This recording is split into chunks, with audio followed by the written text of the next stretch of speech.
Atra gachantu devata sadhammang munirajasansa sunantu sagga mokkadang dhamma savana kalo ayang badhanta dhamma savana kalo ayang badhanta dhamma savana kalo ayang badhanta.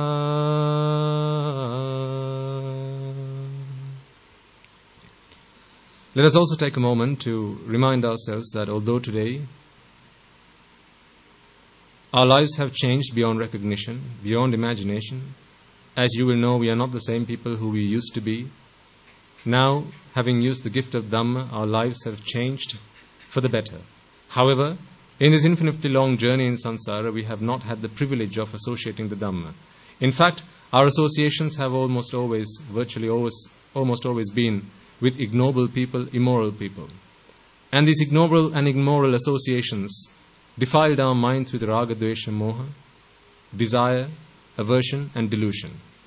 Having been blinded with avidya and tanha, attachment and ignorance, we may have offended, insulted, abused the Aryas, the noble ones, the Samma Sambuddhas, the Pacceka Buddhas, Arahata Buddhas, Anagami, Sakurdagami, Sotapannas, be they on the path or having attained the fruits.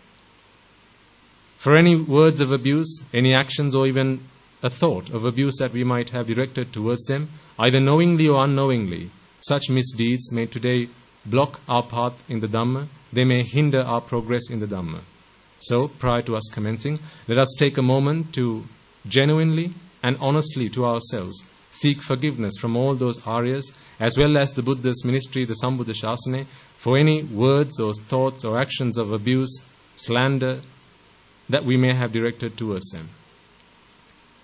And finally, let us all make a firm resolve that if there are any barriers to our understanding of the Dhamma, if there are any gaps in my knowledge, to my understanding of the Dhamma, to my comprehension of the Dhamma, may through the course of this sermon I be able to fulfill those gaps. May I, through the course of this sermon, as well as everyone else who are joined here today, either in visible form or in invisible form, be able to comprehend this Dhamma and redeem ourselves from the shackles of samsara, from the 4 great hells, once and for all. And with that firm resolve in mind, I invite you all to be prepared to prepare yourselves to listen to this sermon.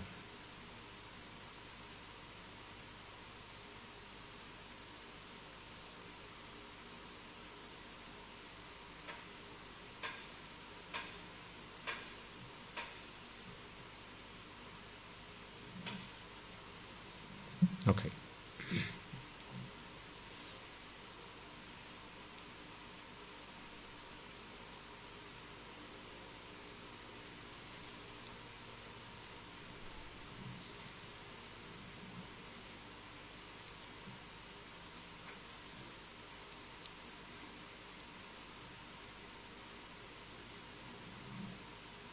All of us, each and every one of us, we go shopping. We want to get ourselves an item of clothing. Let's say it's a t-shirt. So we're all going shopping to get what? To buy a t-shirt. Now we're just interested in a plain t-shirt. We're not interested in any designs, any embroidery, nothing like that. We just want a plain t-shirt. Monocolor, whatever that color might be, we just want a t-shirt. Now, obviously we have to go to a shop that sells t-shirts. That's out of the question. So we do that.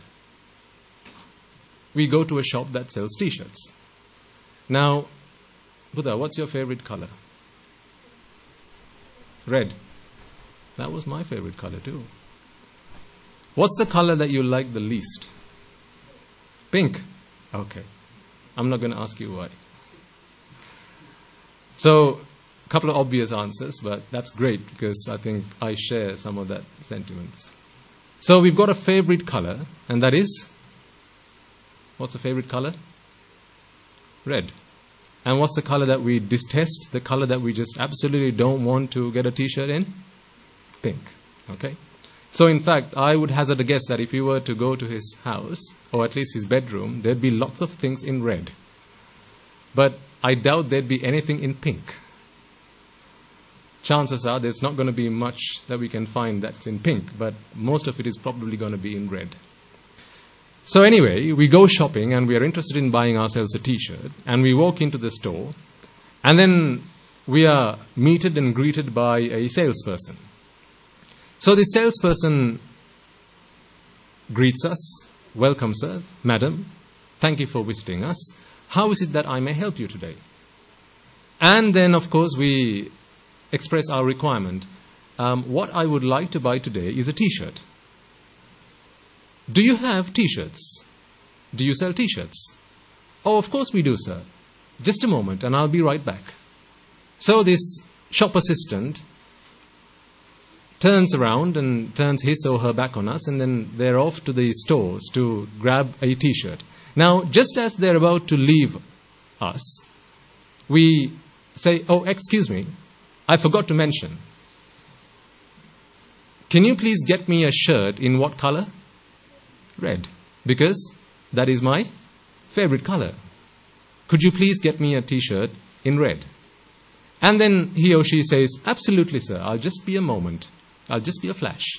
And so she goes into the stock room. So she or he or she is, I'm just going to say she, okay, just for argument's sake.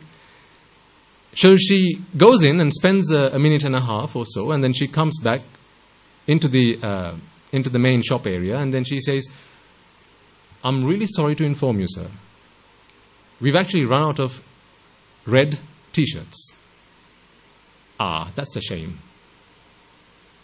I really do want to buy a t-shirt though. "Well, don't you worry, sir. We do have some other colors, and I'm going to go and get you one of those. Is that okay?" And then what do we say? "Actually, you know what? That's all right. Why don't you go and get me another color?"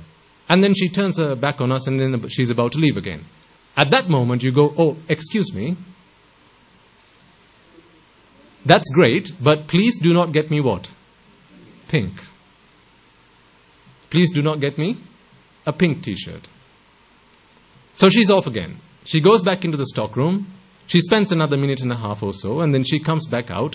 Now this time round, she's got a bag in her hand. You can see that she's got a bag in her hand. Let's say that's the kind of bag that they give you the products and that they sell in the store.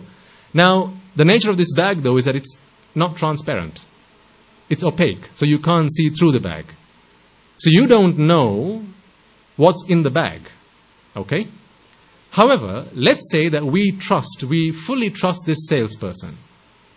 We have absolute faith in them. So we have absolute faith now. If we trust this person 100%, we have absolute trust and faith, and we believe now that, are there red t-shirts in this shop? No, because we trust this person. We can't see the color of the t-shirt that's in the bag. In fact, we don't even know what's in the bag because we can't see through it. But if she comes over to us and say, "Here you go, sir." Now, you can't see inside the bag, okay? That's a caveat, by the way. You can't look into the bag. If we trust her and she has now just said, "Here you go, sir," and you've asked for a t-shirt, what do we know is in the bag? A t-shirt, absolutely. What do we also know if we trust her 100%? What color is it not? Pink. Well done. Simple, right? Pretty simple. Now here's a question. If we are entirely convinced that this is not a red t-shirt, if we are also entirely convinced that this is not a pink t-shirt, and if red is my most favorite color, and pink is the color I absolutely detest, I will not take anything home that is pink, but any other color, anything goes. I don't care. Whatever the other color is. I just don't like pink. I love my reds, but if it's not a red, and you can guarantee that it's not a pink, well, frankly, I don't care what color it is after all. At all, really. I really don't care. Now, here's a question for you. If you trust this person, absolutely, and given the fact that this bag is opaque, so you can't see what color this t-shirt is, but you know that it is a t-shirt, if you really don't care what color the t-shirt is, as long as it's not red and it's not pink, the question I have for you, ladies and gentlemen, is, would you need to check what color this t-shirt is? Would you? No, absolutely not. Why? Because you know it's not a red t-shirt. So, tough, wrong day, you've gone shopping. And you know it's not a pink t-shirt, because if it were pink, you wouldn't be walking home with it, no matter what the circumstances would be. But if it's any other color, I don't care, whatever, right? So you would be quite happy to walk home, and also given that it fits you perfectly, right? You don't need to try it out. Okay, you know that you bought t-shirts from that shop previously, only last week, so you haven't changed in size either. So as long as you've ordered the right size, and you know what design it is, provided that you're convinced that it's not red, tough luck. It's not pink, great. It's okay, whatever color that t-shirt is. Agree or not? So you'd happily walk home with that bag in your hand, not knowing what color that t-shirt is. Yes? Okay. Example 1. Example 2. You take this bag, and now it's in your hand, and now you're walking home. Home's not that far from the shop, so you're taking a bit of a stroll, and it's a nice afternoon, so you're taking a walk home. Now, as it happens, you also love flowers. You love flowers. Whatever the flower is, you just love flowers. But although you love flowers, you don't like, let's say you don't like feces. I think it's fair to say that most people don't like that. Dog poo. Okay? You don't like poo. Not Pooh Bear. Just don't like poo. Okay? So you love flowers, but you just don't like poo. Now, you're walking along the road, and as I'm sure you'll have experience of this. You see flowers on the road. You also see poo on the road. Although you don't like it, it's there. Because is the world to my liking? No, the world's not to my liking. Now, as you walk along the road and you spot flowers, now are you walking on this road to spot flowers? No, why are you walking on this road? To get home, right? You're trying to get home. But if you spot flowers, and because you absolutely love flowers, aren't you going to take a pause, take a moment to observe these flowers? Because you love them. You're going to turn your head. Look at these flowers. Ah, lovely flowers. And then you continue walking. But as you continue walking, you also see a pile of dog poo that's on the side of the road. Aren't you going to take a moment to look at the dog poo? Are you or are you not? Are you sure? Let me put it to you this way. Let's say there's a friend that you have a friend, a chap that you really like to get along, you really get along with, you like to spend time with. You're off on the street doing your shopping, whatever, and you see this guy from afar. Now, it's a busy day, there's lots of people around. Do you not keep your glance at that person so you can go and have a word with him, just in case you miss this guy, in the midst of the crowd? So you're going to focus your attention, you're going to make sure that you can see this guy from wherever you are, right? So you're going to look through the shoulders, right? Look from, you're just going to keep making sure that he's always in your line of sight. What if there's a guy that you really don't like? Someone you really don't like to meet? Again, aren't you going to check where that person is? To do what this time round? To avoid. To avoid, right? So likewise, if you see a pile of dog poo on the road, aren't you going to check where it is, make sure that you can avoid it, so that you don't walk too close to it, so that you don't have to take in the sense impressions through your 5 senses? You don't like to see it, you don't like to smell it, you don't like to touch it, you don't like any of that, let alone taste it.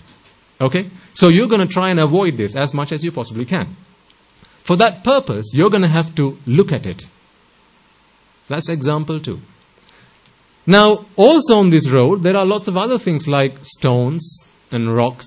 There's grass. There are children running around. there are people, there are cars parked along the road. These things you neither like nor dislike. Whatever. Yeah, I don't care that there are stones on the road. I don't care that there are little insects on the road, ants. I don't care that they are there. I don't care that there are people or there are cars parked along the road. I really don't care.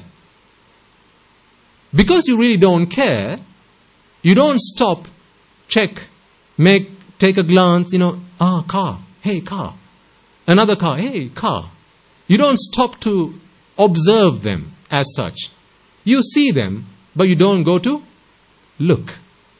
Seeing and looking are entirely two different things. You see them, but you don't go to look. But the flowers, you see them or you look at them? You look at them. What about the pile of dog poo? You see it or you look at it? See or look? Look. Why? To avoid. Let's go back into the store where we went in to buy our t-shirts. You love the color red. So as you walk into the store, you're glancing around, you're looking around, you're scanning the showroom, you're scanning the store looking for something. What are you looking for? Red t-shirts. Now, let's say you did not trust the store person, the sales assistant. You do not trust this lady. She comes back with a bag, and in there is a shirt, possibly. Would you not observe what's in the bag if you didn't trust this person? Why? Just to make sure it's not pink. So you would look, wouldn't you? You would. So let's now ask ourselves this question then. Why do we look at certain things and some things we just see? And we don't go to look. We see, but we don't look. But then there are other things that it's not okay just to see. You have to look at them. Why? It's time to think. Going back to the storeroom, the reason that we wanted to look as you walked into the store was because you loved the color red. Because you like the color red, you want to bring into your world red. Because you like red. And in your mind, you're thinking, hey, red is a lovely color. Is it not? Yes. Red's a really lovely color. So I want to bring red into my world. What about the color pink, though?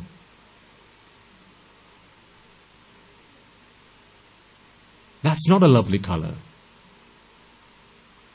That's a really poor choice. Pink? Who loves pink? I detest pink. I absolutely hate the color pink. So is it enough just to see, or do you have to look to make sure it's not pink? You have to look. So, with that example, let's now start to think, why do we look at certain things and why are we just okay with seeing others?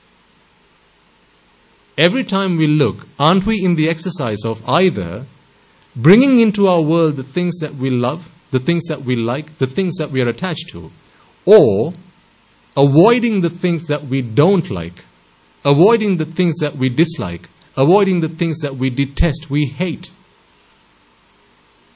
Isn't that why we look? And we are not just okay with seeing? Going back on the road, why did we stop to look at the flowers? To bring into our world things that we like, the things that we love, the things that we are so attached to. Why did we also look at the pile of dog poo? To avoid. But the cars, the grass, the stones, I'll ask you the question. How many stones did you pass on the way here? You don't know. Why? Because you didn't look.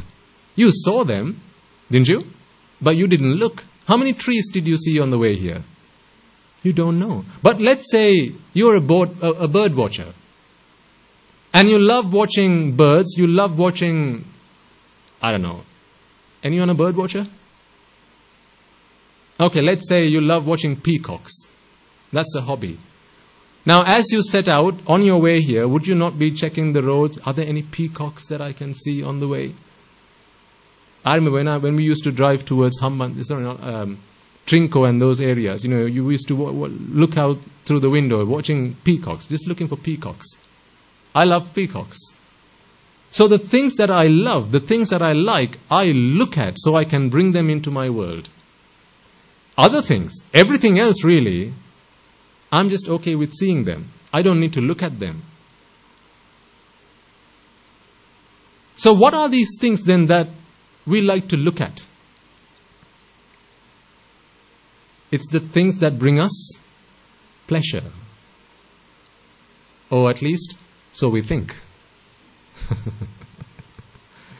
So we think. We think the color red brings us pleasure. And we think the color pink brings us displeasure. One brings us joy, the other brings us pain. What about the flowers?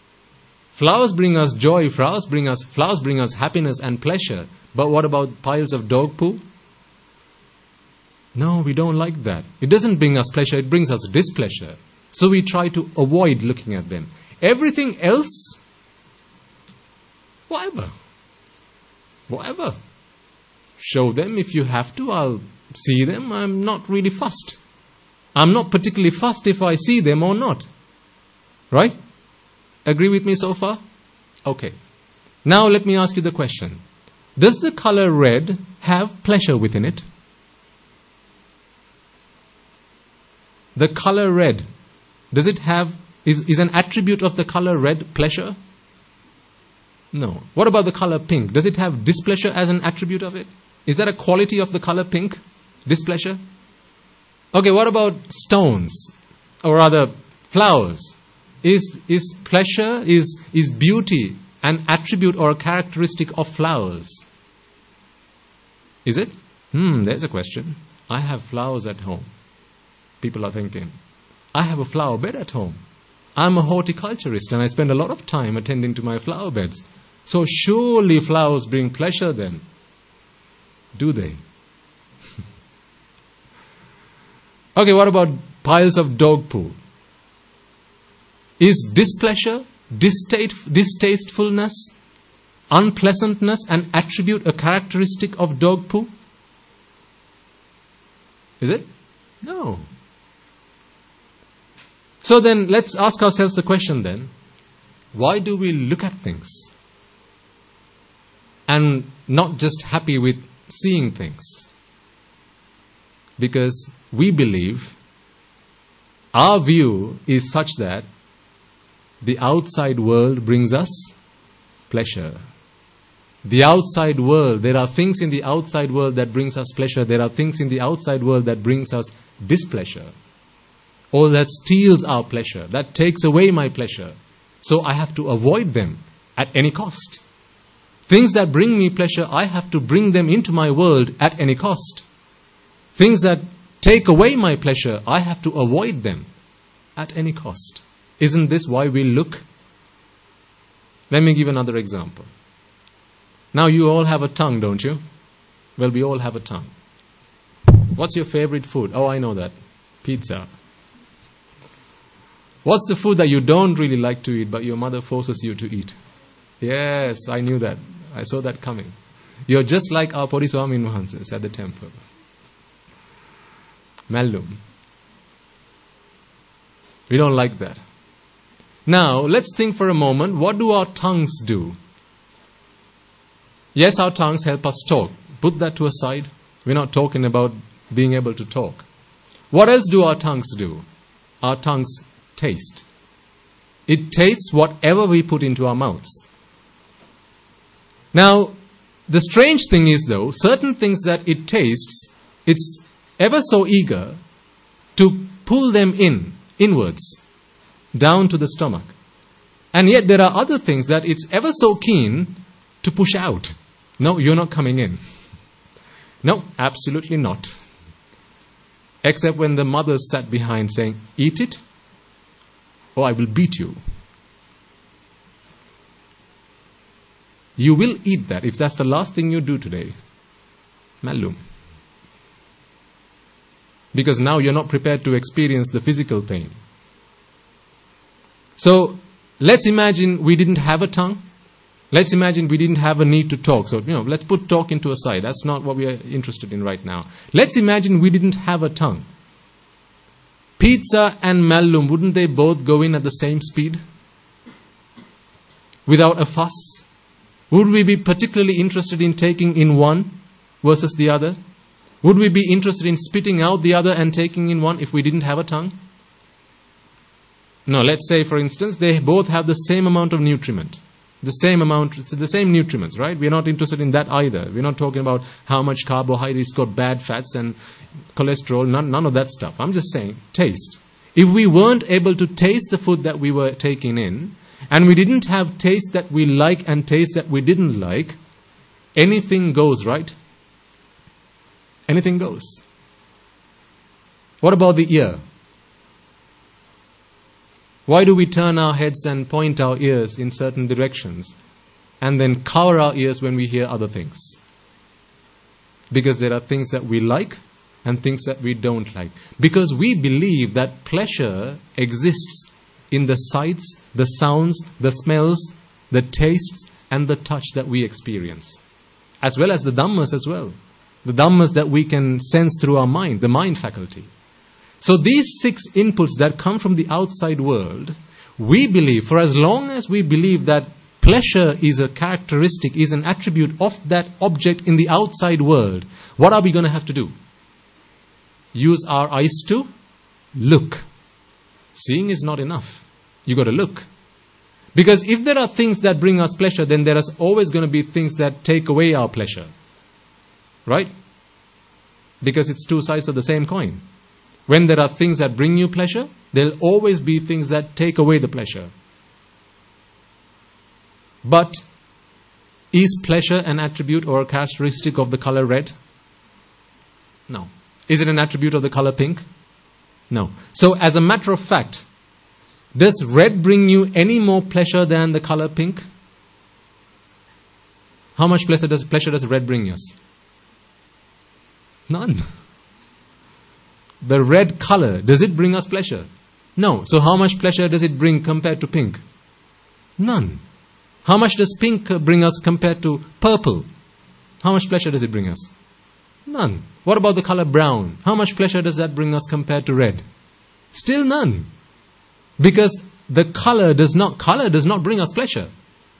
Sounds don't bring us pleasure. Flowers don't bring us pleasure. Dog poo does not steal my pleasure.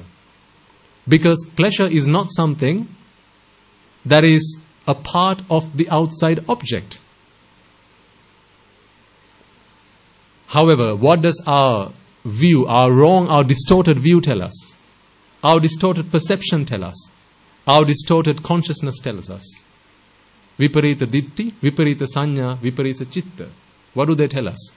That pleasure and displeasure are both attributes, are both characteristics of the outside objects. The sights, sounds, smells, tastes and touch and the dhammas, they bring me pleasure, they bring me displeasure. Therefore, I have to look at them to make sure that pleasurable things are brought into my world and displeasurable things can be avoided. Isn't this why we look? Is looking a vipaka or a karma? Looking. It's a karma. How about seeing? That's a vipaka. Looking is a karma. Seeing is a vipaka. So then, let me ask you this question.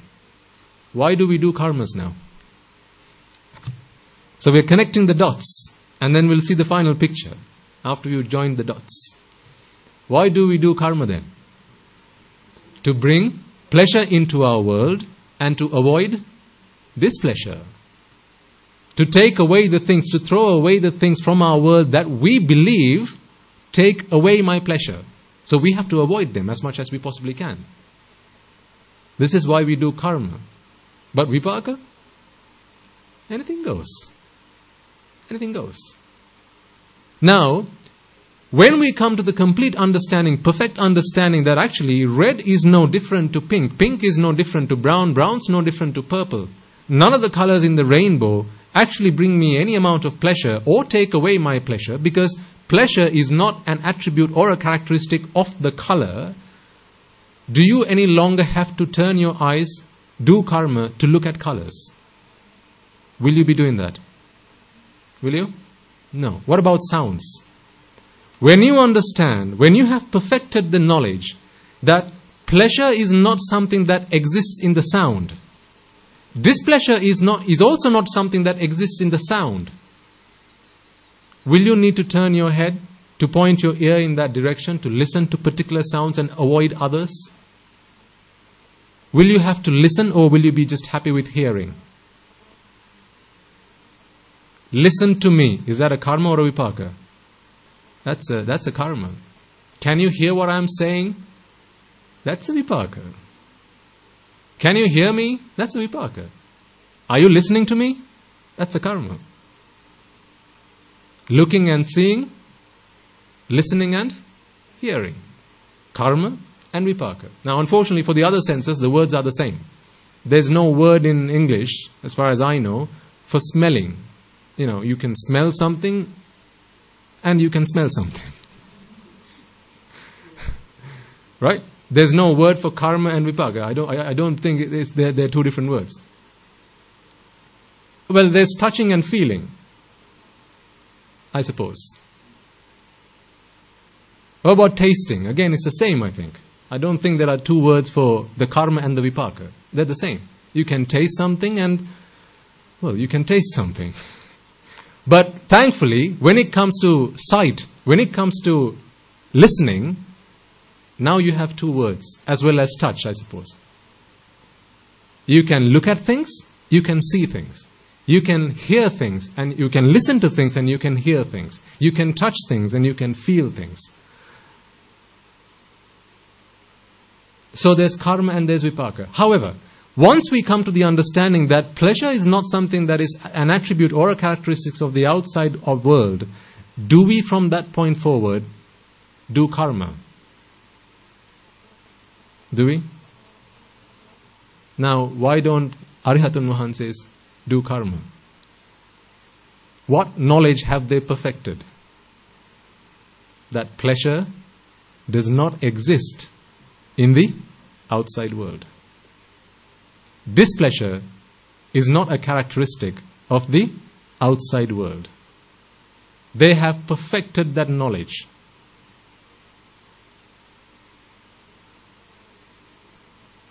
Let's go back into the store where we bought our t-shirts.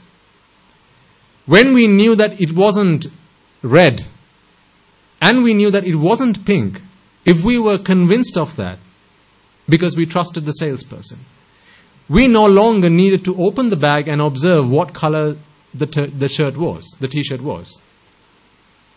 If we are no longer interested in looking, whatever goes, right? Whatever color is fine. So if we are no longer interested in looking, do we any longer have a point in performing the karma of looking?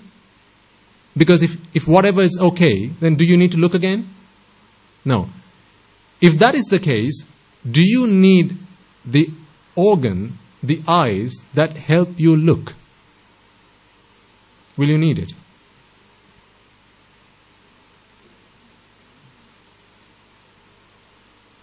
Let me ask you the question again. Beg your pardon, sir? Yeah, so my question is, if you are of the understanding that red is the same as pink is the red, it's the same as, I'm not saying it's the same color, right? You get what I'm saying. None of these colors can bring me pleasure. None of these colors can take away pleasure from my world, right? Because pleasure is not an attribute of the outside world. If we have perfected that knowledge, do we any longer need to exert our eyes to perform the action of looking? No. If we are no longer needing to look, do we need an organ that helps us look? Now I know what some of you are thinking. What about seeing though? You do need your organ of sight so you know where you're going. That I understand, that I accept. And if that's what you were thinking, well done. Clever ones. Very good that you were thinking about that. The reason that we use our eyes to check where we are going is that's not for mental pleasure. Because we are not talking about the physical realm here. We are talking about the mental realm. Does red bring us mental happiness? Mental or psychological happiness. Does it bring us mental happiness? No. Does purple bring us that? Or pink bring us that? Does it take away my mental happiness, make me sad? Really? Does it? No. So if that being, forget the physical, right? Of course, you need the eyes to make sure that what you're eating is something that's edible. You need your eyes to make sure that when you're walking, you don't bang yourself on something. You need your eyes to make sure that when you're sitting somewhere safe. Forget all that stuff because that's all talking about the physical realm. Forget all that for a moment. I'll come back to that. We're talking about mental happiness. Answer this question. Do your eyes help you really bring mental happiness? No.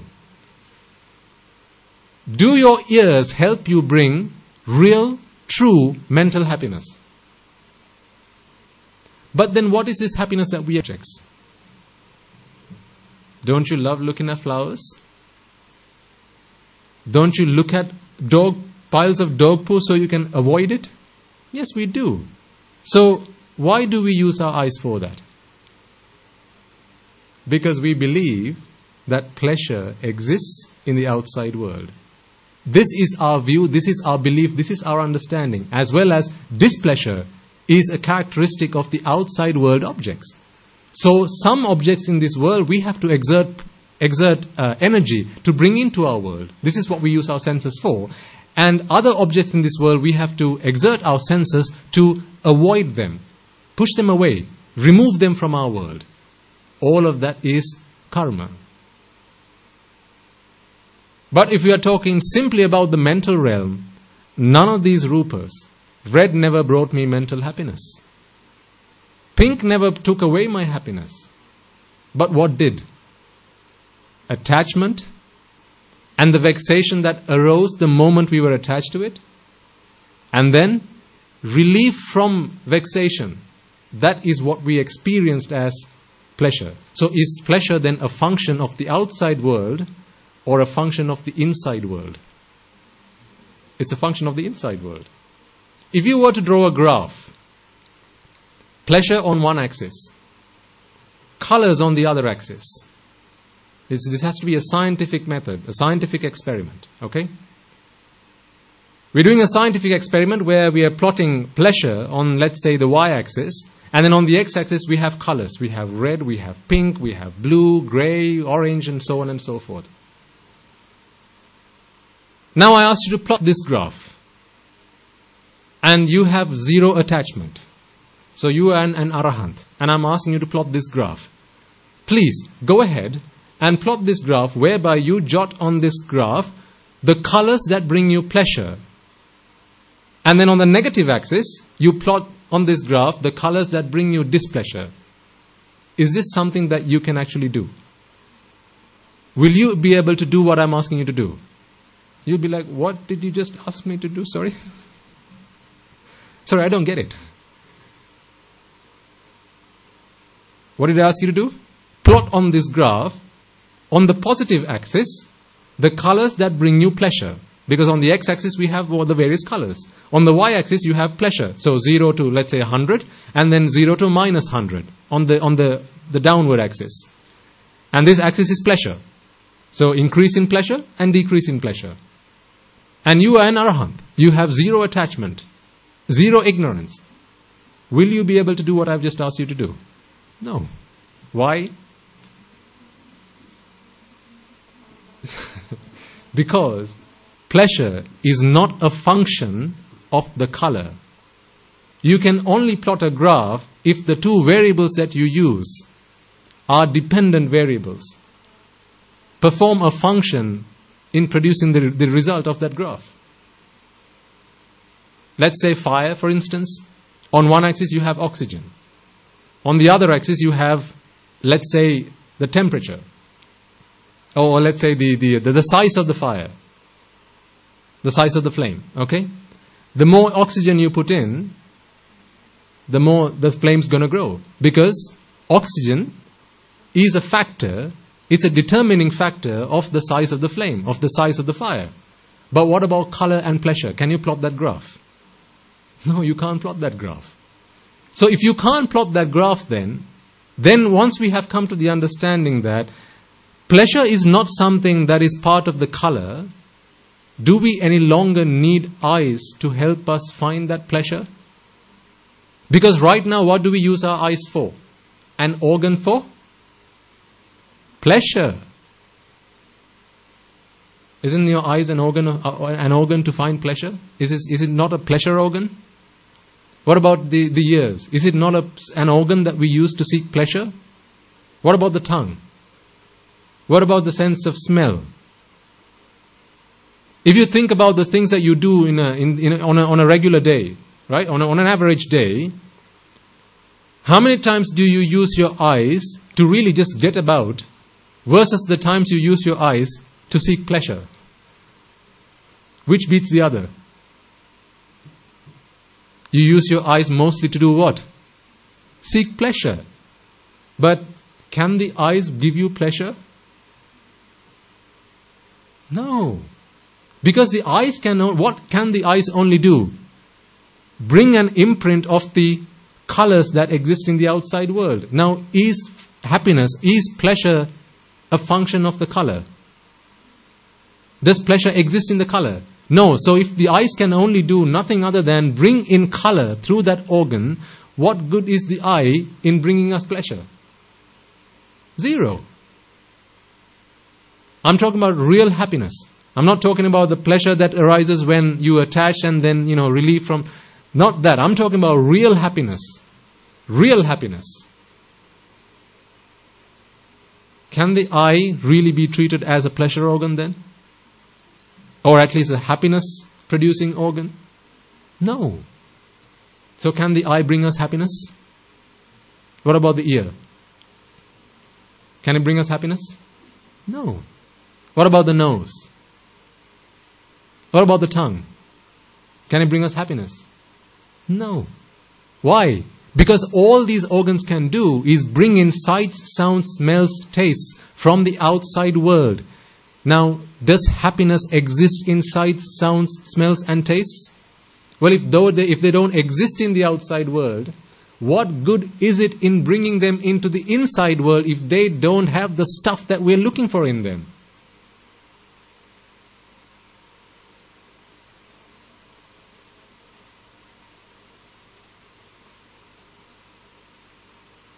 You go online, you place an order. The delivery driver arrives and he brings a box. You're expecting, let's say, a hair straightener. I don't know where that came from, but whatever. Hair straightener. This is what you went online and ordered. You open the box, it's empty. It's empty. You go back online and you file a claim. You say, hey, I ordered that. Nothing arrived. It was just an empty box. They say, hey, don't worry. Just place another order. There was an error in our system. Just place another order and we'll send you one. They send you another box. You open it. It's empty. How many more times are you going to keep ordering from the same store? Aren't you just going to ask for a refund? Let's say you do it a third time and it still comes back an empty box. Do you not realize that there's an error in the process? At their manufacturing plant or at their packing plant, there's a problem in the process. They cannot meet my requirement. My requirement is I need a pair of hair straighteners. You place the order, you pay up front, and then the box arrives, you open the box and it's empty. You do it once, you do it twice, you do it thrice. Are you going to place that order again? Or are you just going to go and look for another vendor? You're just going to go and ask for a refund, right? Now, you know where I'm going with this. Every time you opened your eyes, what did you place an order for? Pleasure, right? Happiness? What did you receive? Did you receive a box full of pleasure, or did you just receive an empty box? So the first time you got an empty box, what did you do the second time? You went back online and you ordered again. Hey, first time, no, didn't get it. But I'm sure what? Second time, I'm going to get it. So you place the order again. The box arrives. You open it up. What's in it? Nothing, it's empty. You do it a third time. You do it a fourth time. How many times do you have to keep saying you do it this many times before you say, Swami Nuhasa, you're a real fool to keep doing that? If I were to tell you I did that 10 times over, what are you going to think of me? Are you nuts? Is what you're going to be asking me, wouldn't you? I know why you're ashamed to answer that question. Because you know my second question. What did you open your eyes for all this time? Ever since you came into this world, putting aside the times where you opened your eyes to make sure that what you were going to eat was actually edible, putting aside the times to make sure that you used your eyes, your ears, your all your 5 senses to make sure that you were able to get along in life, just go about attending to your bodily needs, putting all that to aside, what did we really use our organs for? To receive empty boxes, empty orders. But every single time, did you not go back and order another one? Did we not order another one? Why is this box empty? What are we ordering? Pleasure, happiness. We are ordering pleasure. Why is this box empty? Because? Absolutely. Well done. Because there is no pleasure to be sent in a box. Because there is no pleasure in the outside world to pack up into a box it up and send to you. That's why it always arrives and you always find an empty box. Answer this question. When was the last time you went to the barber, a salon, and you asked for a loaf of bread? You walk up to the salon and it says open. So you knock on the door. They go, oh, welcome madam. Please come on in, take a seat. What can I do for you today? I would like a loaf of bread, please. How many times did you do that?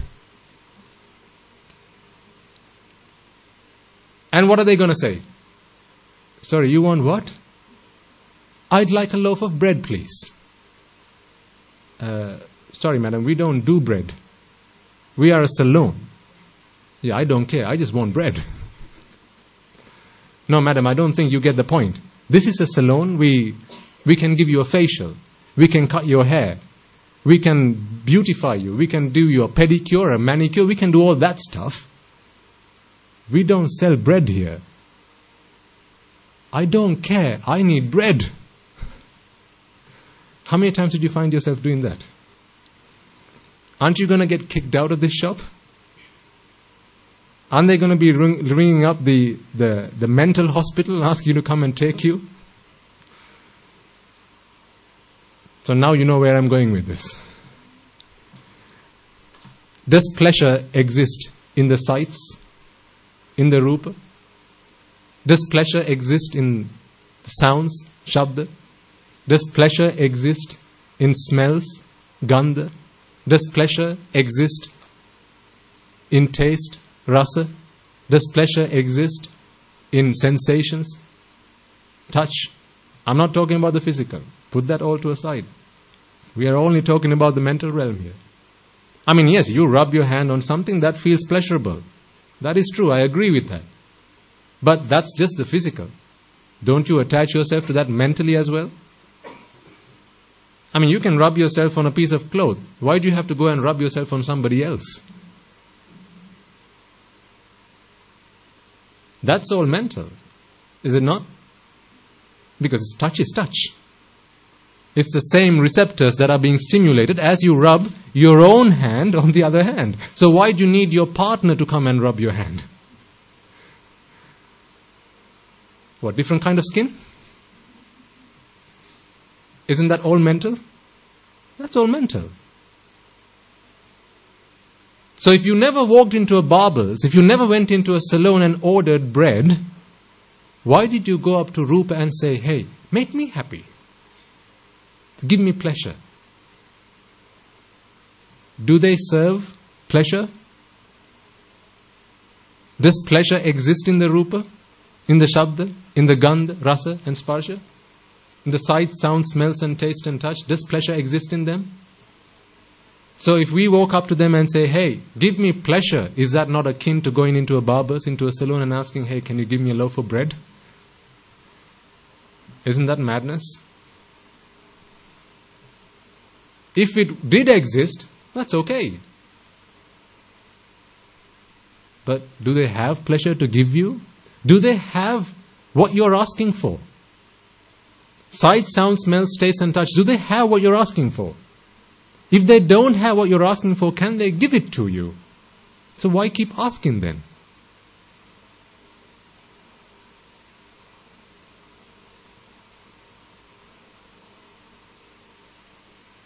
So this is something that I now contemplate on every day. Because this has to be practical. Yes, we talk about the theory. This is, absolutely, there's a theoretical side to this. But what's the practical side to this? There's a very strong practical side to this. When you're walking along the road, you want to get from point A to point B.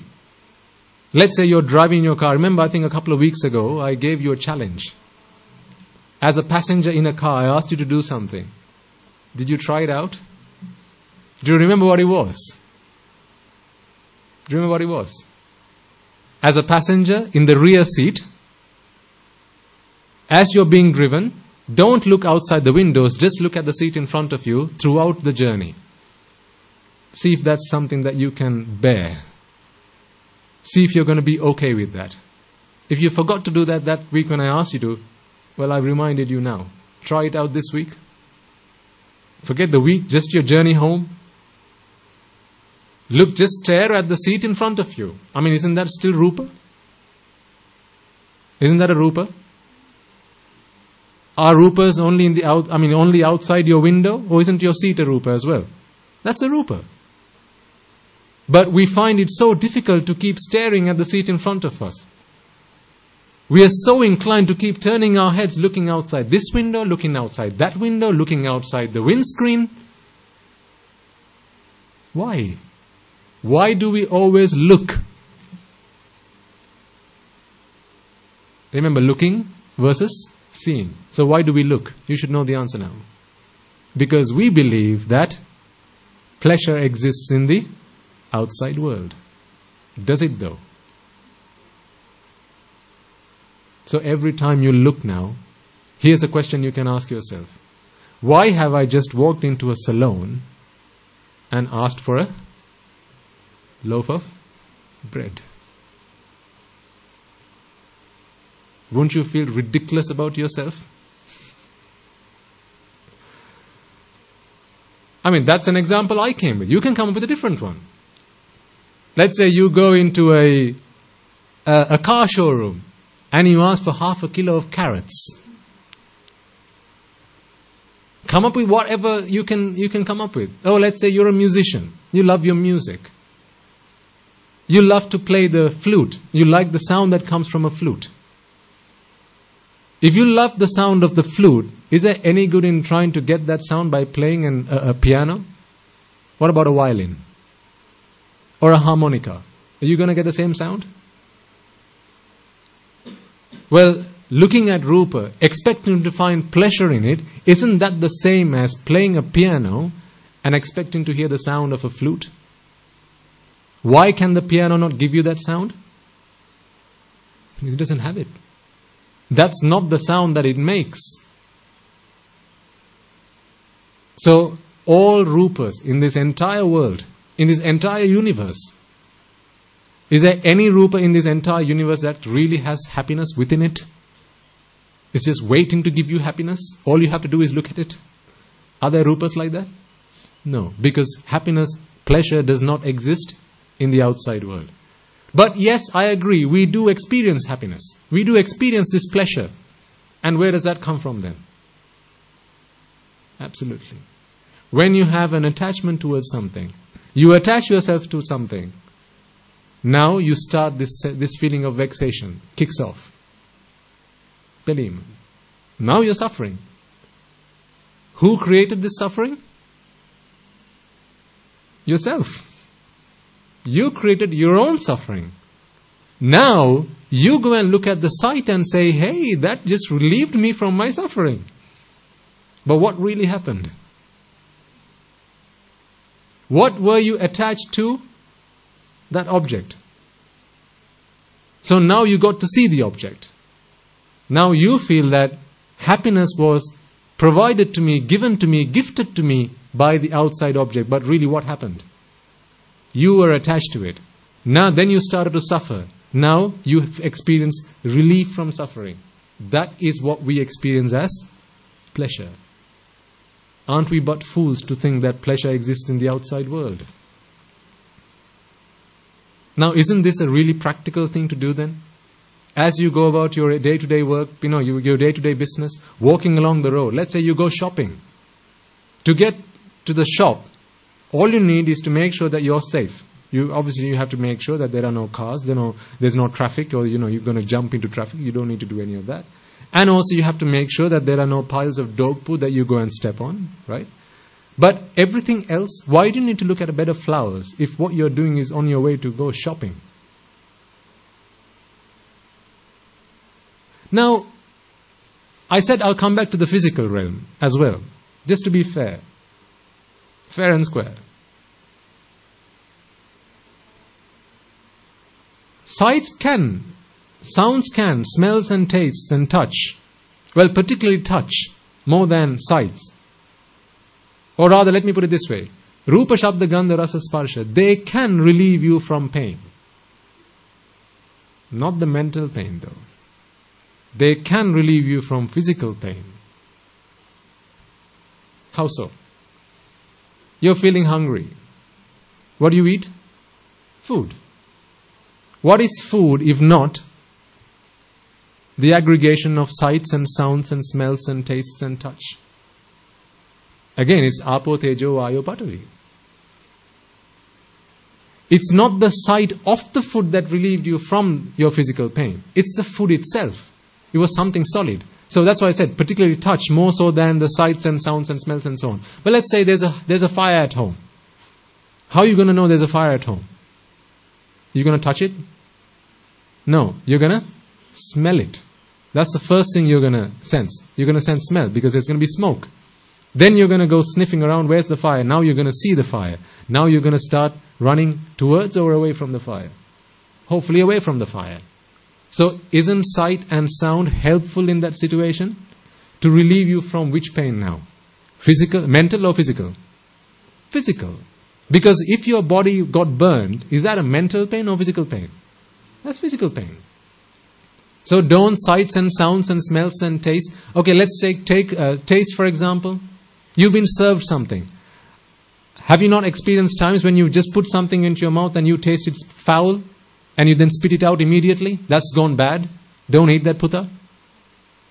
We've done that so many times, right? So isn't that saving us from future physical pain? Because if you were to take that in, chances are you're going to get an infection. Or at least an indigestion. So you avoid that food. To avoid what though? Physical pain, absolutely sir. To avoid the physical pain. So absolutely, sights, sounds, smells and tastes and touch help us relieve ourselves from physical pain. But do they do anything at all to help us relieve ourselves from mental pain? Because pleasure does not exist in them. But what about physical pleasure? Yes. This is why the Buddha said it's okay to consume the four requisites. He never said don't eat.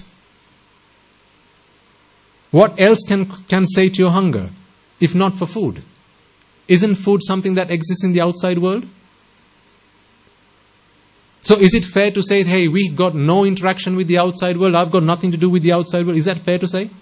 No, because we do need the help of the outside world to relieve ourselves from physical pain. For that, absolutely we need our eyes, our nose, our tongue, our body, our nose, right? All our 5 senses, we absolutely need them to relieve ourselves from the physical pain. But do they do anything to help us relieve ourselves? Or rather, at least redeem ourselves? Relief? Yes, because that's what you are attached to. But pleasure does not exist in the outside world. This is why when you eat, after you've eaten, do you still feel hungry? Do you still feel hungry after you've eaten? No. But you watch a movie. At the end of the movie, do you still not want to watch another movie?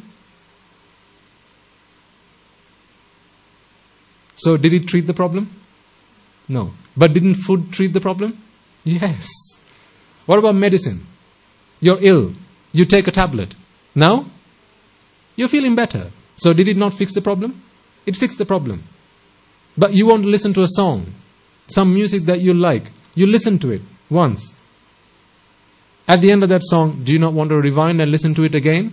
So did it fix the problem?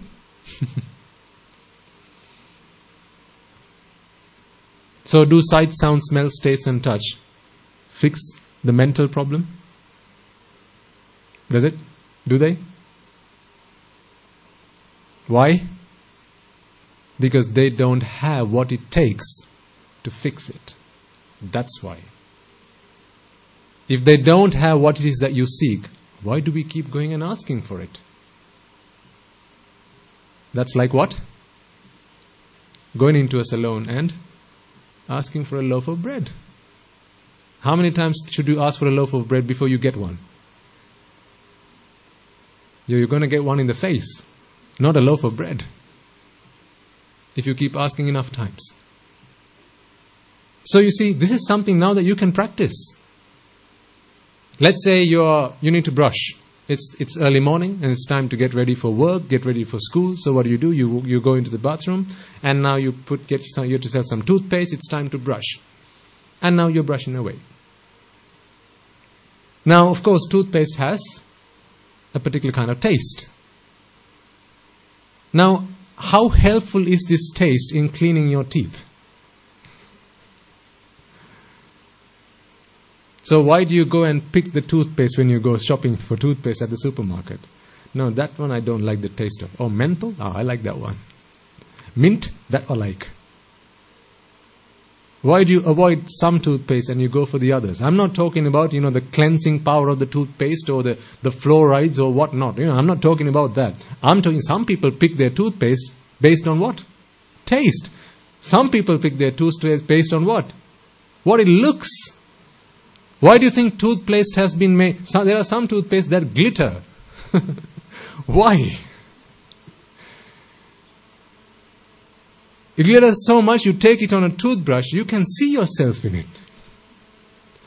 It's like a mirror. Why? Is this helping in any way, shape or form to clean your teeth? Why are we brushing our teeth?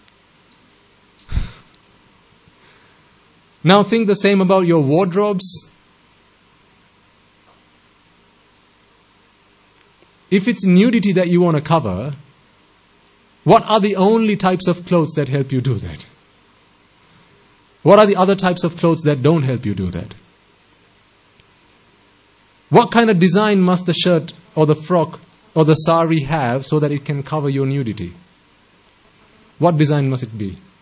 Okay, what color must it be then? What kind of embroidery must it have? Huh? Can you answer these questions? Can you? No, you can't answer these questions. Why? Is it because I've asked the wrong question? No, because you don't have an answer. Because we use clothes for the wrong purpose. Why do you not see any embroidery on my robe? Why don't you see any sequins on my robe? Why don't you see any designs on my robe? Because why do I wear a robe? To look pretty? To look handy-dandy? No, to cover myself from the elements, to protect myself from the wind, from the rain, from the sun, from mosquitoes, from insects, and to cover my nudity, to cover places that shouldn't be exposed in the public. That's what I use clothes for. For that, the Buddha said, absolutely use it. No problem. Anything beyond that, now you've gone mad. True or false? Is what I am saying the truth or not?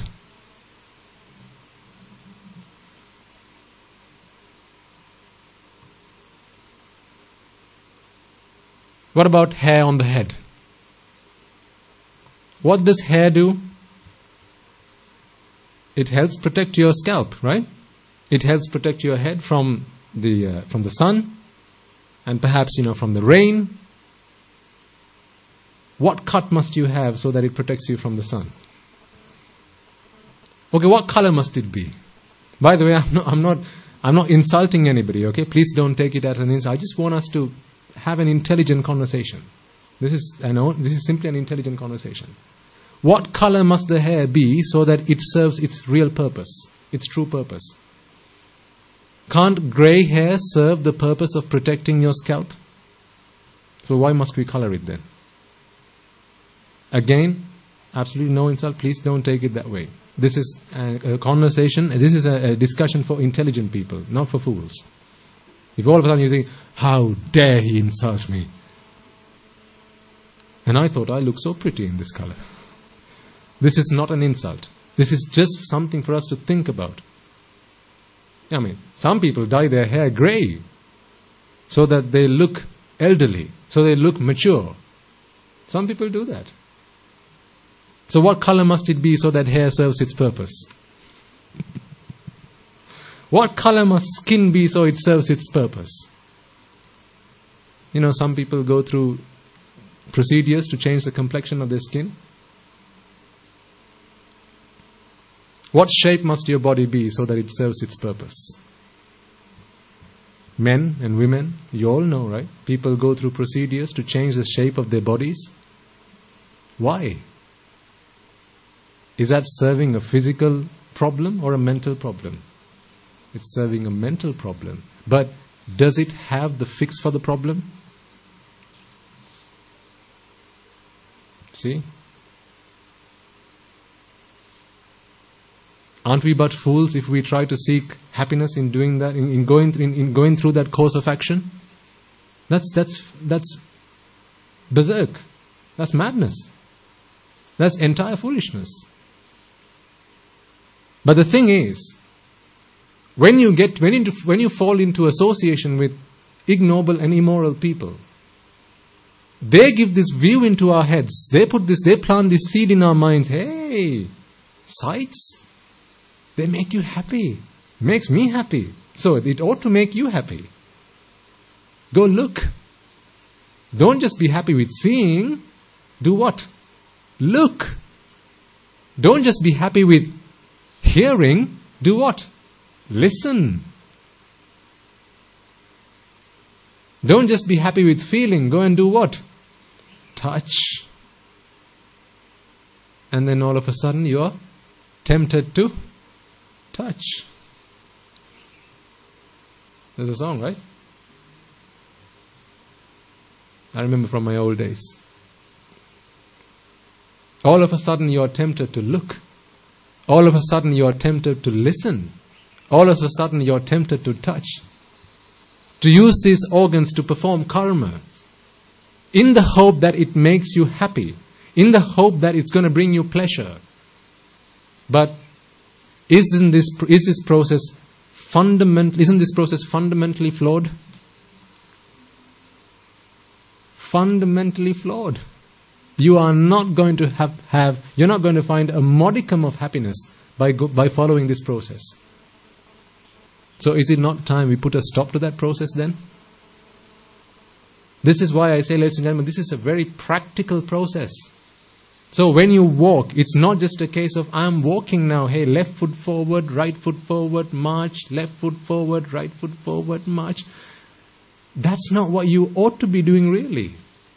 What you ought to be doing is, why am I walking? Why am I looking? Why am I turning my head to listen to these sounds? Why am I flicking my tongue to take in these tastes? Why am I caressing this whatever it is, to experience this pleasure, this sensations, these tactile sensations. All this to do what? To find pleasure. But does pleasure exist in that outside object? No. So aren't I a fool then? Why do you think an Arahatun Vahanse, when he walks, he just glances down, he doesn't turn his head looking around, observing the outside world? Why does he not do that? Is it because someone's going to think bad of him? Is it because someone's going to think, hey, look at that guy? He's not, he's very, he's not disciplined. Is that why an Arahant doesn't do that? That may be why I do that. That may be why I do that. But not an Arahant. I would be uttering a lie if I were to say that there are sights towards which I still turn my head and glance. I'd be lying to say that doesn't happen. Because if that were the case, what would I be saying? I'm an Arahant. I'm not an Arahant. It would be a lie for me to say that there are sounds towards which I don't turn my head and listen. I'm not okay with hearing. I have to listen. I still listen. All of these are karmas, for which there will be vipakas. But for an Arahatun Vahanse, the reason he doesn't turn his head upside, up, down, left, right, center is because doesn't an Arahant like to be happy? Does he not like physical happiness? He does. Does he not like mental happiness? He does. That's why he became an Arahant. He wouldn't have gone through the process of becoming an Arahant if he didn't want mental happiness. But does he not know that mental happiness does not exist in the outside world? Does he or doesn't he know this? He knows this 100%, without a shadow of a doubt. He knows that. So what is the point then in turning my head to look at sights? If happiness cannot be gained by looking at it, what is the point now? Useful or useless? Useless. It's like feeding baby Natasha. Because baby Natasha is the self, and the self is pleasure. The pleasure world is the self that we create. That is the baby Natasha. So we are trying to feed baby Natasha equals, we are trying to fortify, we are trying to nurture the self equals, we are trying to experience this pleasure world. But when pleasure doesn't exist in the outside world, now what is the point of feeding that baby? 0 point, right? You will have heard this. Sabbe Dhamma Anattati. Why? What is Sabbe Dhamma? We've spoken about this in the past. Swa Abba. Swa is what? Self. Abba is to produce, to fortify, to nurture, right? This is what Swa Abba is. Sabba is that. Sabbe Dhamma. Dhamma are these thoughts. You can take them to be thoughts, right? In simple terms, thoughts, ideas that come into your mind, conceptions. Conceptions, thoughts, ideas that come into your mind that tell you, hey, experience pleasure, enjoy pleasure, feed the baby. These are these thoughts, these are these sentiments. Feed the baby. When you know that a baby does not exist, isn't that a pointless thought, a pointless idea, a pointless notion? When there is no baby to feed? Imagine this. There are two groups at war. A battle. Both sides have equal numbers. There's a king on either side, and they're now at battle. But one team's better than the other. One group, one army is better than the other. So they destroy the other army. Except for one guy. This is just a mere soldier. He's not even the king. So once the king's defeated, the war's won, right? That's how it happens. Once the king's gone, that's it, checkmate. But now there's a soldier. This soldier, he's ignorant. He's a fool. He glances over the other side of the battlefield and he sees his enemy, and there are many hundreds, if not thousands of soldiers on the other side. He's by himself. He picks up a weapon and he says, I'm going to take you all down. Come on, fight. He gets this idea and now with his weapon, he starts running towards the enemy. There are hundreds, if not thousands, of soldiers on the other side. They have elephants. They have weapons of all types, shapes, sizes. This idea that this man has just had, is it a wise one or a foolish one? What really should he be doing right now? Running for his life. If he's the only man left standing, then he should be running for his life. At least I'm saved. There's no point fighting anymore. I'm the only man standing. So the thought, the idea, the notion that comes into his mind now to go fight despite the fact that they've lost entirely, is that a useful idea or a useless idea? Sara or asara? Asara. Because is that going to achieve the purpose that he's going to fight for? Is he going to win this battle? 1 against 1,000,000. Is he going to win this battle? No. So useful or useless? Essence-full or essence-less? Essence-less. Now what about feeding a baby that does not exist? Essence-full or essence-less?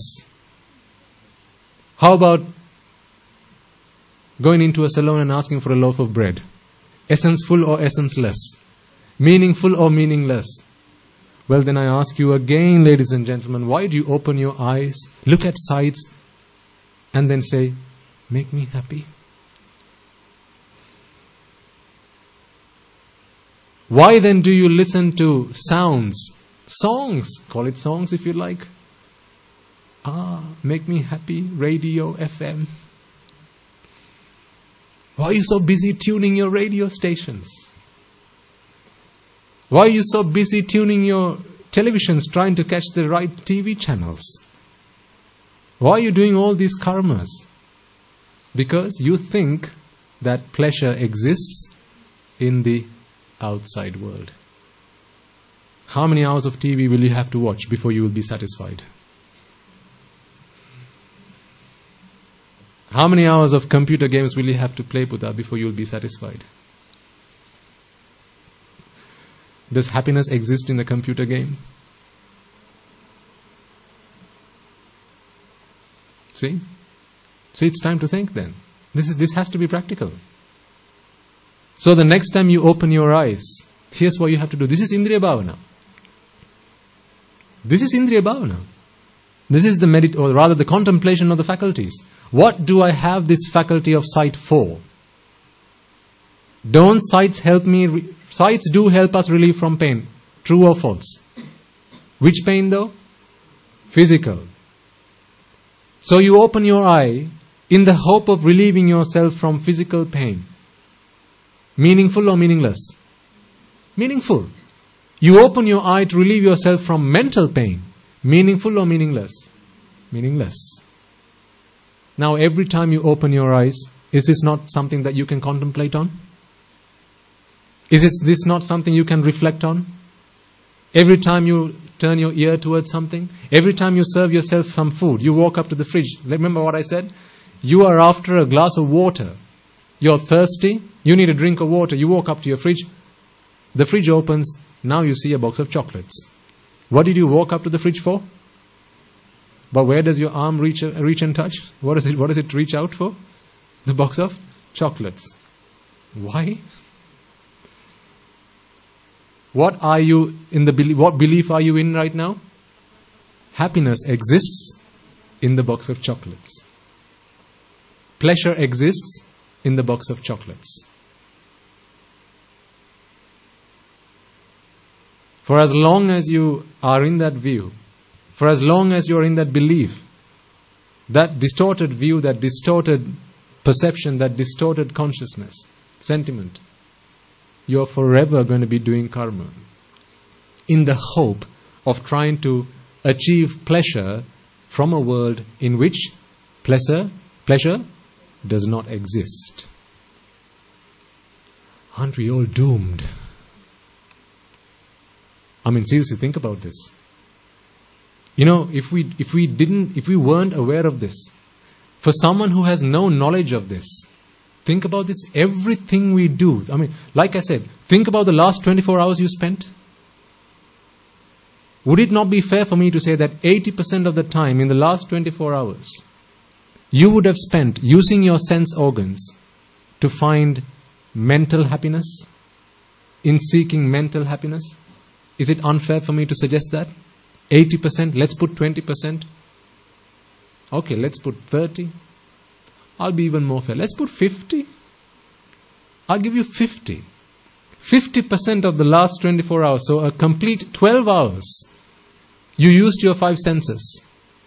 6 senses even your mind. Let's include 6. All 6 senses to relieve yourself from physical happiness. So relieve yourself from physical pain. Useful or useless? Useful. Meaningful or meaningless? Meaningful. What about the other 12 hours? Meaningful or meaningless?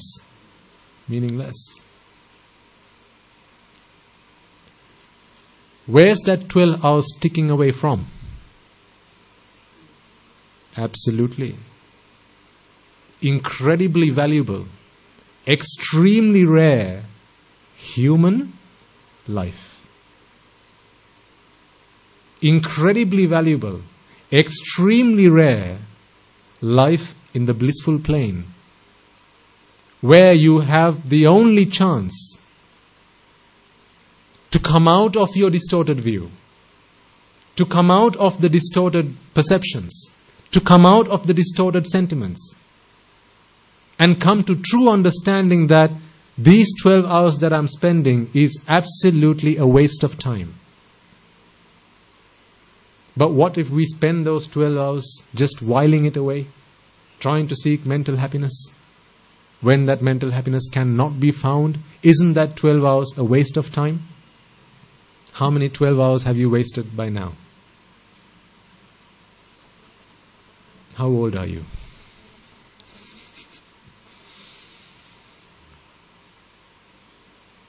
I was being very fair. I said 50-50. In reality, it's more 80-20. If not, 99-1. If not 99-1. Think about it. Incredibly rare, extremely fortunate human life we spend whiling away, doing things that are of no meaning, that are useless, meaningless, futile, not serving purpose. Have we been leading purposeful lives or purposeless lives? Well, you have the answer. Would you like to climb on the rooftop and shout out to the world and say, "Hey, I've been leading a purposeless life"? How would you feel about saying something out like that? Can I bring you up on a radio station, put a microphone to you and say, "Madam, why don't you speak to us and listen to our listeners and talk about your life? What are you going to have to say now?" Well, as it happens, 90% of my life has been meaningless, useless, purposeless, because much of the things that I've been doing in my life did not bring me what I sought, did not bring me what I was looking for. But I kept going back online and ordering each time, and every time I got myself an empty box. Alas, what a pity. Well, I'm no different, ladies and gentlemen. Just today I was speaking to some young monks and I was saying, you know how Guru Swami Nuhanse recently in a sermon he said, that we are all served with the same spoon? Whether you're a lay person or a monk or a clergy, when it's Judgment Day, we're all saved with the same spoon. Or rather, painted by the same brush, whatever idiom you want to use there. What did he mean by that? If you're attached to this world that we live in, if you're attached to the Rupa Vedana Sanya Sankara Vijnana, and you have created this Upadana world, when Judgment Day comes, if you haven't let go, the things that you have this clinging attachment to are going to bring you back into this rebirth cycle. And if you have done things that are one of the 10 unmeritorious deeds, the unwholesome deeds, if you are reminded of them at the moment of death, then that's going to determine where you're going to be born. You'll be watching a video later on about the consequences of people who do deeds to relieve themselves from vexation, not knowing the consequences. I'll talk about that later, but I think it will be quite an eye-opener. It was by popular demand that we thought we'd make it available for you as well. There were some among you who said, Swaminatha, can we make it available for our English listeners as well? So I'll talk about that later on. But think about it. Spending this life just like that, hour after hour, day after day, week after week, year after year, just passing us by, not knowing that what we are doing is not helping us serve the purpose. What a shame that is. What a waste that is. Now do you begin to see that whoever it might have been, let's not say who it was, whoever it might have been who gave us this teaching for the first time, whoever it might have been, isn't this the greatest teaching ever? The greatest discovery ever? Doesn't this discovery help you now to make your lives purposeful? Isn't this the only discovery that makes your lives meaningful? Isn't this the only discovery that really makes you convert your lives to something that is useful? There is nothing wrong in trying to be happy. Like I said, that's why one becomes an arahant, to be happy. And even after you become an arahant, you just want to be happy. Why does an arahatun Vahanse go into Nirodha Samapatti? Which is a state of mind which is the same as having attained Nibbana, but it's temporary. Chittas don't arise at that point. It stops. So it's like a pause. And then once the pause is taken off, it resumes from that point forward. So the maximum time that they can spend is about a week. So even an Arahatun Vahanse is still trying to be happy. Because thoughts arise, pass away. They have to converse, they have to go looking for alms, find shelter, wash, shave. All these things even they have to do. But for that week, nothing. So it's not unfair that you all seek happiness. That's not the problem. The problem is in seeking happiness by doing the wrong things. Think again, some of the stuff that we spoke about in our very first sermons. All the things that we've been doing in our lives. Doing jobs, right? Yeah, okay, some of the money that we earn from doing a job, yes, of course we use to feed our hunger, to get ourselves a roof over our heads, to clothe ourselves, to relieve ourselves from physical ailments. All that is fine. But are you happy with earning just that amount? Or do you want to earn more than what you really need? There's needing and then there's wanting.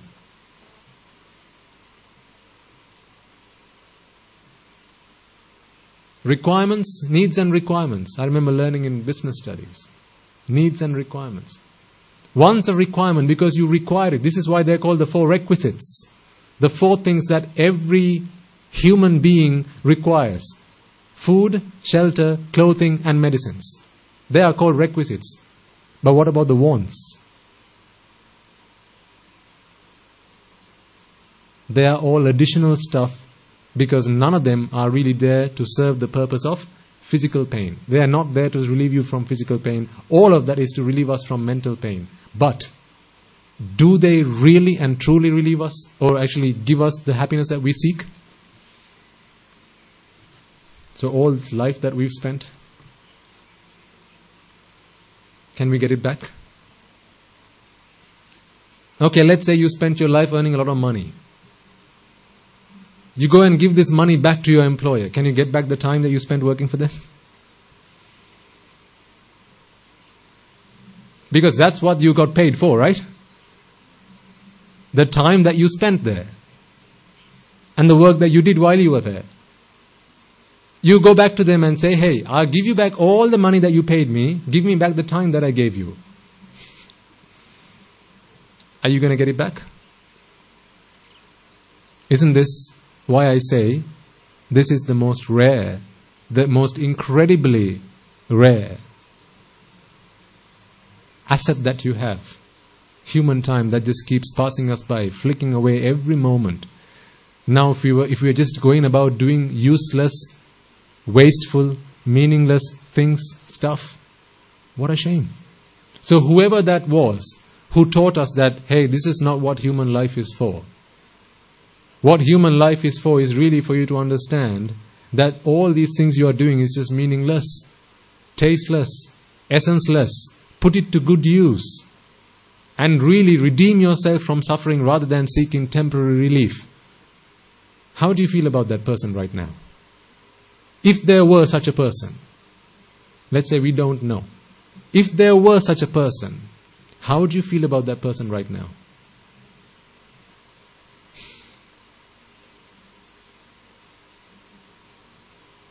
How many flowers are you prepared to offer at his or her feet?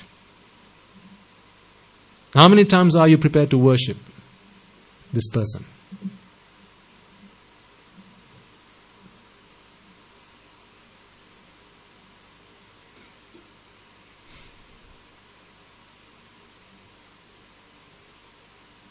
Isn't this the greatest gift that we have all received? Isn't that why the gift of Dhamma excels all gifts? Sabbe Dhamma. Sorry. What's the expression? Sabbe Dhamma. Yes. Sabbadhanang Dhammadhanang Jinati. Thank you. I forgot that. Sabbadhanang Dhammadhanang Jinati. Why? Because the gift that we all have currently at this present moment in time is human birth. But unfortunately we don't know how to spend it. A man that has won the lottery, if he's not knowledgeable about how to use his money, ladies and gentlemen, I'm sure you will have experienced this in people that you will have come across. In society, the people that you might have even helped, mentoring them and so on and so forth. Some people, they get a windfall of money, sometimes win the lottery, inheritance from their parents and so on, but no understanding of how to use that money, no understanding of how to use that windfall. What do? They go and waste it, they waste their lives, they waste other people's lives and completely destroy themselves.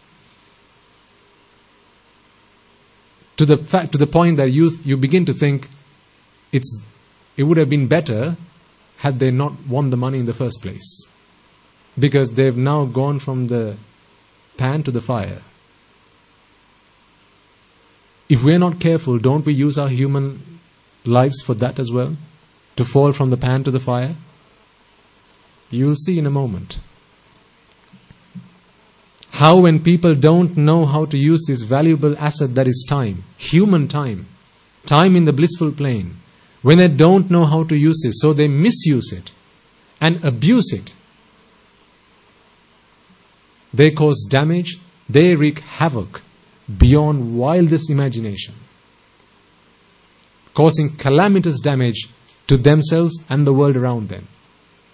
And sometimes, to pay the consequences, it takes them many, many, many eons. It's not a fun time then. So this is why we need to make sure that we're on the right path. Now, of course, you know who that person was that gave us this teaching, right? The Supreme Buddha. Can you imagine the amount of compassion that he might have had in his heart? Can you? No. How can we? Okay, extend your arms and show me infinite. Show me how big is infinite. This big?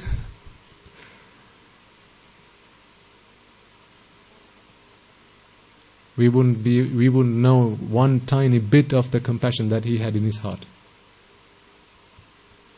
Having discovered that on our behalf, when he had the opportunity to do that at the feet of Lord Deepankara? When he had the opportunity to stop it once and for all? And despite that, he went through samsara to give us this gift, to teach us how to use the greatest asset that we have. Because until then, all we had was power, but not knowledge. Knowledge without power leads to destruction. So this is why we need this knowledge. This is why we seek homage in this knowledge, such that we can find ourselves the path to redeem ourselves from suffering once and for all. How are we doing for time? I don't have a clock on the 5. Already? Good heavens. You have to leave in half an hour, right? Okay.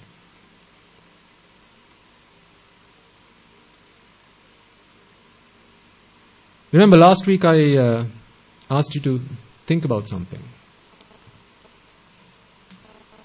I left you with something to ponder over. You know how the moment attachment arises, and then at that moment we begin to experience dukkha. And then in giving, or rather in conducting our speech, body and mind to relieve ourselves from that dukkha, we do sankhara dukkha.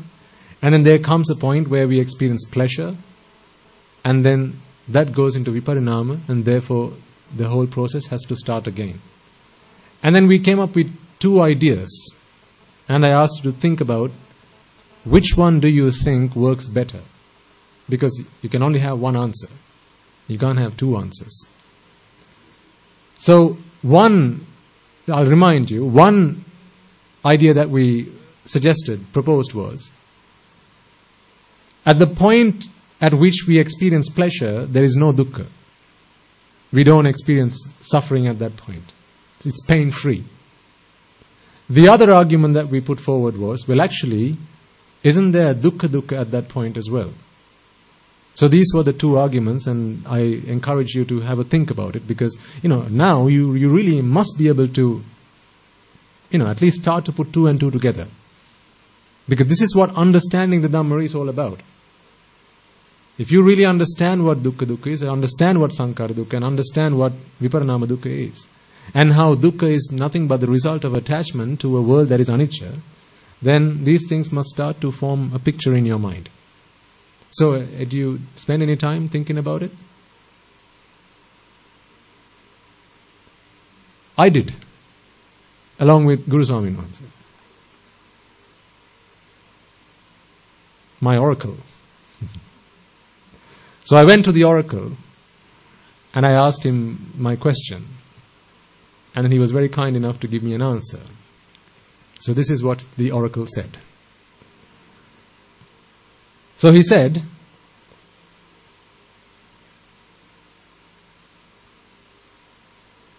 the first noble truth of suffering, or dukkha arya satya, is not dukkha.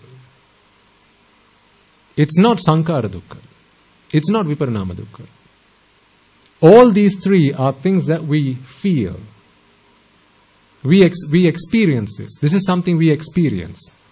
The uneasiness when you have an attachment to something and you feel, I want it. No, you can experience that.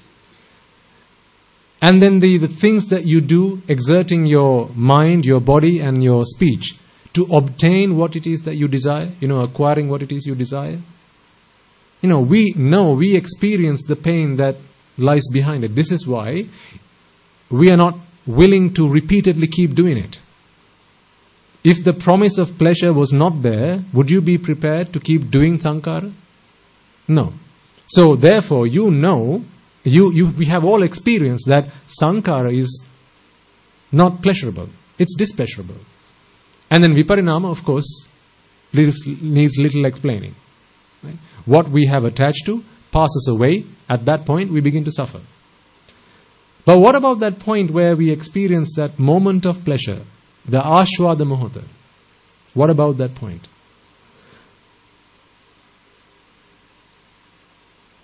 Dukkha. Why is this word repeated?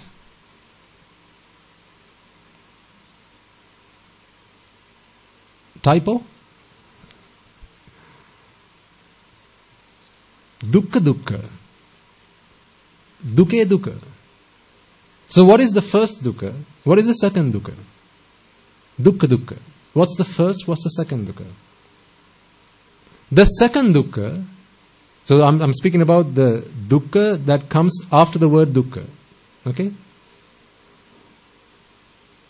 Is the dukkha that we've been talking about in terms of, will I be able to do this? Now I've got it, what's going to happen to it? Will someone take it away from me? Will I lose it? Might someone snatch it from me? And then when it goes into viparinama, will I be able to stop it? That is the second dukkha. What about the first though? The first dukkha is a sankata. That's the product that is produced when attachment binds with an anicca world. A world that is anicca. The moment that attachment binds the mind to a world that is anicca, that is conditional. I'll use the word conditional to explain anicca in this context, okay? The moment that attachment binds the mind to a world that is conditional, what arises is a sankata. And that sankata is the dukkha. I'll give you an example. You could take this to be expectation. I think one of the very first sermons was expectation is the seed to unhappiness or something like that. Expectation leads to, it's the biggest culprit, I think the name of the sermon was. And that was true. Let's take the example of that car, walking into the showroom.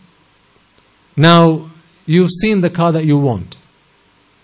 The moment that you've seen the car that you want, you have now attached yourself to the car. Not physically, but mentally you have now attached to the car. Now, the sankata that is born, which this is only a dhamma. It's not a sight, it's not a sound, it's not a smell, it's not a taste, it's not a touch. This is a dhamma that only the mind can experience. So this is very subtle. It's extremely subtle. You might have to listen to this and think over it many times over before you can begin to get the crux of this. So this is very subtle. So pay as much attention as you possibly can and listen to this many times over until this clicks. The moment that attachment binds the mind to something that is conditioned. So the car clearly is a conditioned object, right? It's a conditioned object.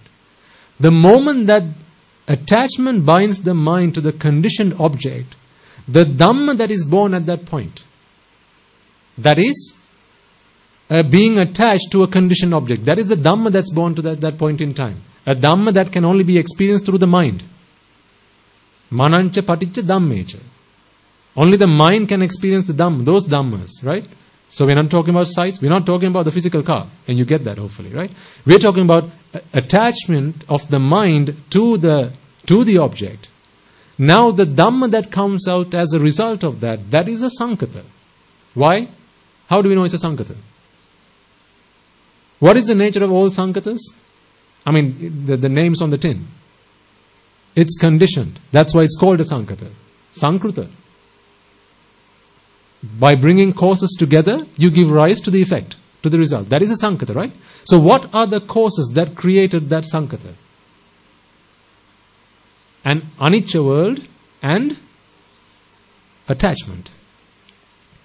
Attachment combined with an anicca world. Attachment binds the mind to an anicca world. The dhamma that is born at that time is a sankata. Because only a sankata can be subject to nirodha, or passing away. Passing away doesn't cut it. You find the causes that give rise to the fire, take away one of the causes, and the fire no longer exists. But that's because you have inspected the causes that give rise to it and then taken away. You just need to take away one cause. So this dhamma that has now been born, which is the sankata, which is the product of an anicca world or a conditioned world, and the binding of the mind through attachment to that conditioned world, you have given rise to the Dhamma, which is a Sankata. That Sankata is the dukkha. Now, as soon as that dukkha is born, because you have bound your consciousness with attachment to that conditioned object, you have now started the process of setting expectations. From that point forward, you now expect certain things of that Dhamma. You expect for that Dhamma to be in your possession. You expect for you to be able to achieve it. You expect for its safety. You expect for people to let you have it. These are all expectations. Now, to fulfill these expectations, you start to do what? Abhisankara. So you start to do Abhisankara. Those expectations that you have, will it be mine? Will someone take it away? All of that is dukkha dukkha. Yes. But it is the dukkha dukkha. Why? Because you gave rise to the dukkha in the first place. Now you see, this is why the first noble truth is not dukkha dukkha. The first noble truth is actually that dukkha. Because the moment that dukkha arises, which is a sankata, and the sankata which is the product of a conditioned world and attachment, what is the second noble truth? What is the cause for suffering? A conditioned world? Is the cause for suffering a conditioned world? No. What is it then? Attachment. So if you want to bring dukkha to an end, if it's anicca, a mother and father, they're not expecting, but the mother becomes pregnant. So no expectation, they weren't expecting a child, but the mother becomes pregnant. From the point that they come to know that the mother is now pregnant, expectations start to arise in the minds of these two parents. Were there expectations before the mother got to know she was pregnant? No. Now, will my child be pretty? Will my child be rich? Ke sara sara. What will she be? Right? All these questions start to arise. All these are dukkha dukkha. Because now these are expectations which have to be fulfilled. They're not, these are uneasy feelings. Expectations, they have to be fulfilled. None of us like to be in expectation. We want those expectations to be fulfilled. So when these expectations are fulfilled, at that point, we experience this ashwada mohata, pleasure. Now, does an Arahatun Vahanse ever experience that moment of pleasure? Does an Arahant ever experience that moment of pleasure? Yes or no? Think and answer. Think. Don't be hasty. Think now. Does an Arahant experience that moment of mental pleasure?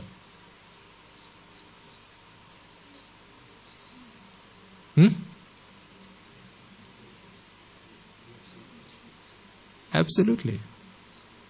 No. Because pleasure cannot be there where there is no vexation. Where there is no vexation, there is no pleasure. At what point is an Arahant in a state of mental vexation? Never. Why? What have they put a stop to? A conditioned world? No. Then attachment. Because you have to have both parts of that equation. Conditioned world, product, attachment equals dukkha.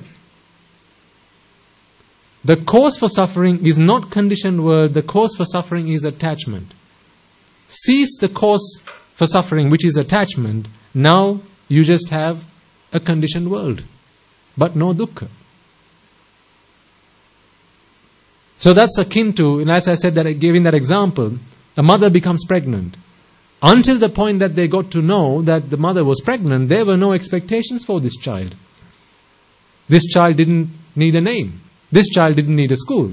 This child didn't need an inheritance. This child didn't need a savings plan. Nothing like that. All these expectations started to arrive the point that the mother got to know that she was pregnant.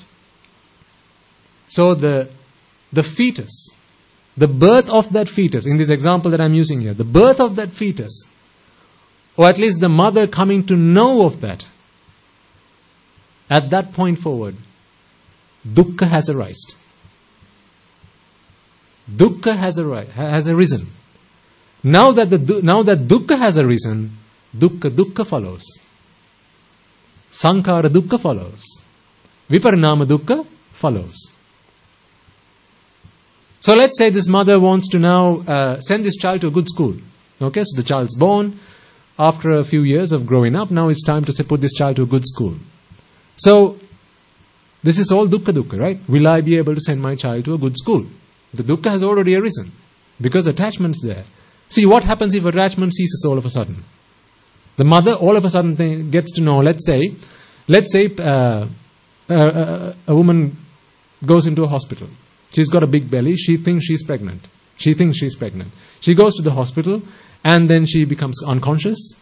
Once she's regained her consciousness, she comes out of the hospital and then a nurse comes and says, "Oh, are you the lady that came in with a big belly?" "Yes." "Oh, this is your child." And she walks home with this child. This is a fabricated example. I don't know where it came from. It's just to help you get the idea, okay? So she's taken this, she's now picked up this baby. Oh, I didn't know I had a baby. All right, okay. So she's picked up this baby and now she's going home thinking that this is her baby. Later on, the scan results come from the hospital, and actually what she had within her was some kind of a tumor. There was no baby, it was a tumor. This baby belongs to somebody else. She's walked home with somebody else's baby. Now what point did dukkha arise? The moment that she was informed that this, madam, is your baby. Why?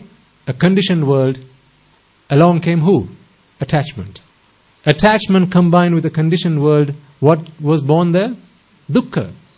Now at that point, when she regained consciousness, she had no expectation of feeding a child, giving the child a name, nothing like that. But the point that she got to know, what? I have a child? Oh, okay. Now all of a sudden, all these expectations start to rise. Is she healthy? Where's her father? All these questions start to arise.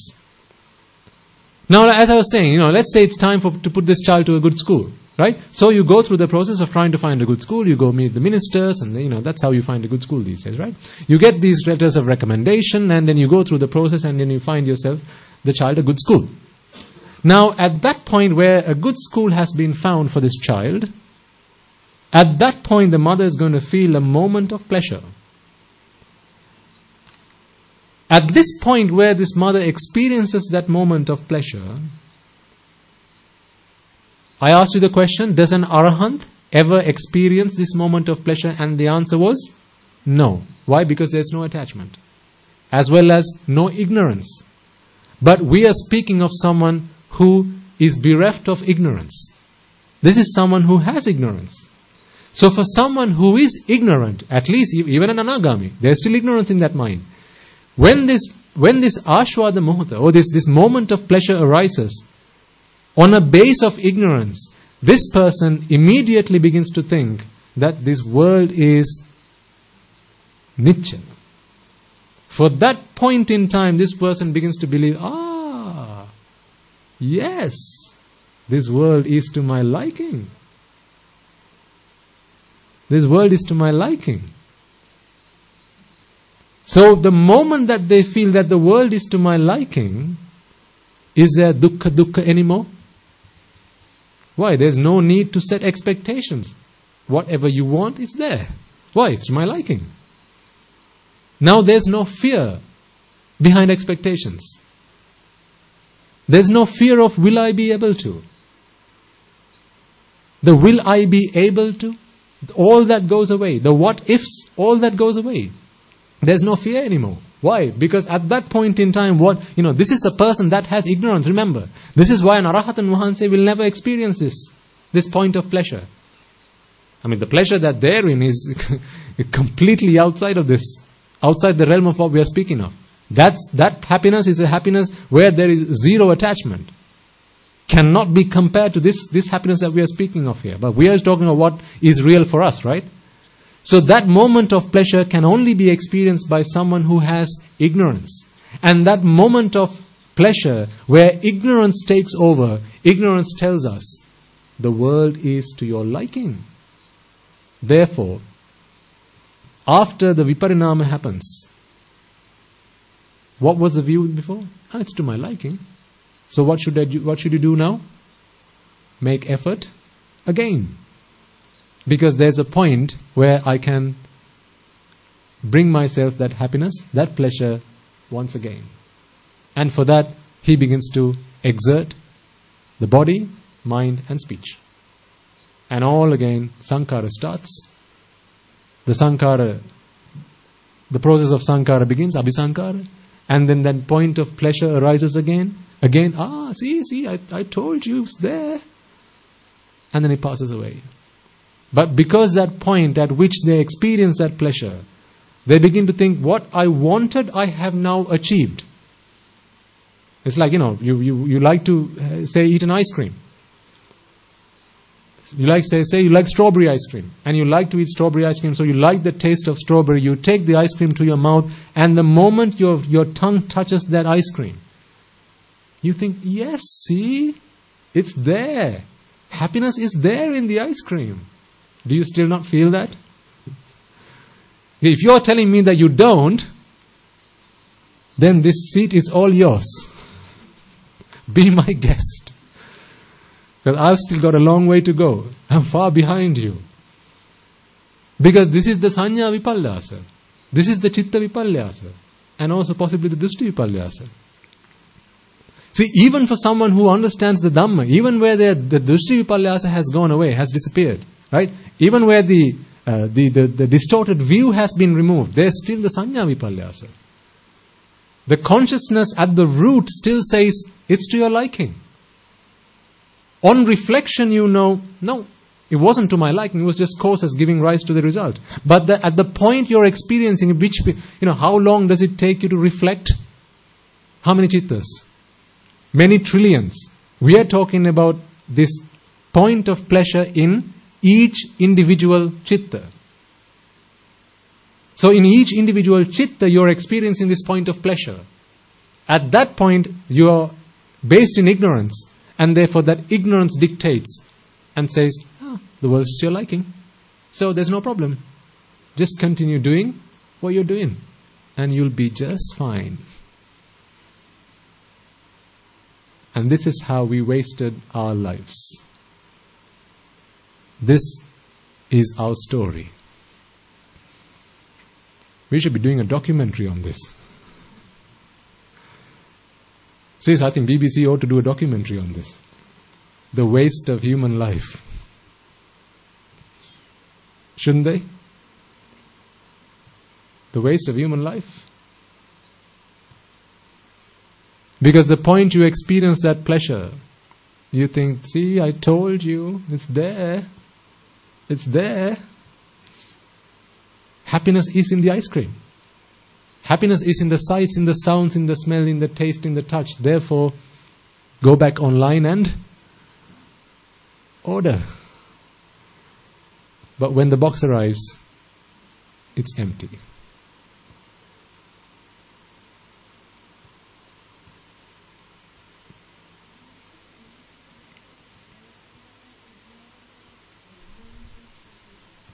Beg your pardon, madam?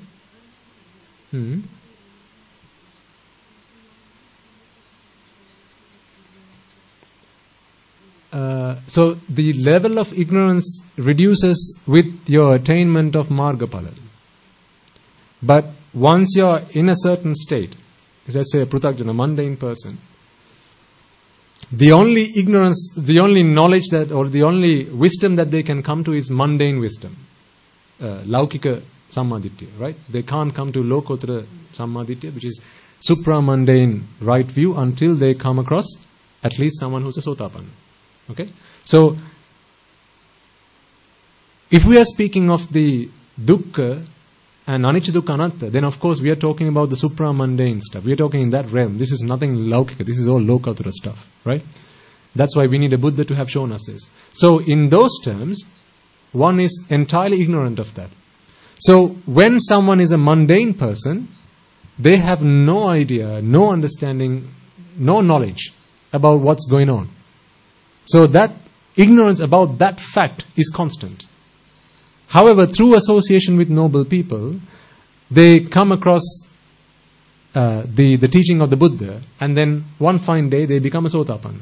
Now, they have right view of this. Through right view, like I said, on reflection, you can contemplate on previous experiences and think, although, you see, that's what we did the first part of our discussion. I asked you the question, you walked into the shop, you were walking on the road, you went online and ordered, right? All these are experiences that I'm asking you to reflect on in the past. But at this point in time, aren't you experiencing pleasure? When you see these flowers, do you not say, hey, beautiful flowers? Where's beauty in the flower? But at this moment in time, as you look at this flower, don't you experience that point of pleasure? A young guy, when he sees a girl, does he not immediately feel, hey, that's a pretty girl. She's a pretty girl. Or when a girl sees a guy, he's a handsome guy. At that point, it's just there. As if it's automatic. Because at the perception level, it's still distorted. On reflection, you can think back, no, beauty does not exist in the flower. But by that point, you've already seen the beauty in the flower. You've already seen the beauty in the flower. But you can reflect on it and then come to an understanding, no, beauty does not exist in the flower. And then following that, you continue to deepen your understanding of the Dhamma, and then you come to a state where you become a Hakurdagami and Anagami. Now, good question, madam. An Anagami who is born in the Rupavachara Brahmalokas, in the form sphere, they don't have a tongue or a nose or a physical body.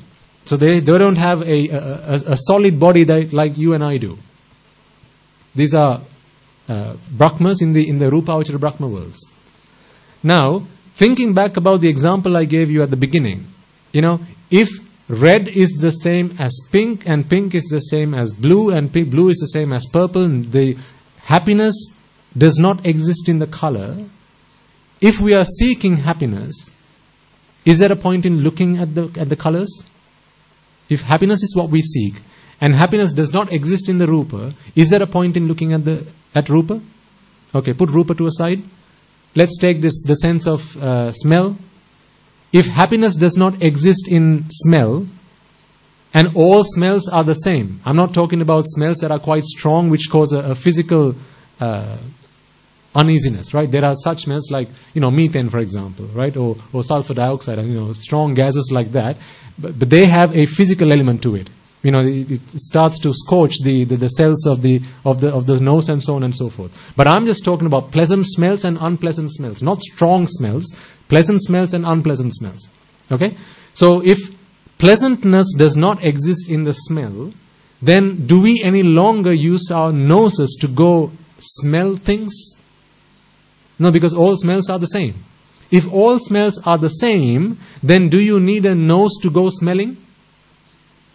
No, because then smelling is the same as not smelling, because there are no smells there to go looking for happiness. This is why someone who comes to that understanding, who is an Anagami, who then is gone and born in the Brahma worlds, does not have a what? A nose. Because he no longer is in a state of vexation, looking for pleasure in smells, because he has come to an understanding that pleasure cannot be found in smells. He or she has come to the understanding that pleasure cannot be found in taste. He or she has come to the understanding that pleasure cannot be found in tactile sensations. That much he is knowledgeable. By that much he's come to his senses. But eyes and ears, he or she still believes that happiness can still be found in sights and in sounds. Therefore, if happiness can be found in sights and sounds exist in the outside world, therefore I have to bring them into my world, and for that I need eyes and I need ears. Therefore, these Brahmas are born with eyes and ears, but no nose, no tongue, and no physical body. Again, I repeat, these sense organs are nothing other than equipment for us to relieve ourselves from vexation. Nothing else. These are just tools to get a job done. And the job is for the mind to find pleasure. But the mind is ignorant. For as long as ignorance prevails, mind thinks that pleasure is in the outside world. Therefore, you need a sense organ that brings in these sense impressions from the outside world. Does that make sense? Excellent question.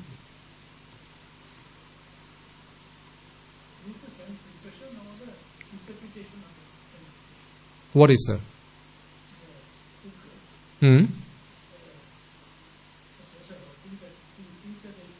Dukkha or dukkha dukkha?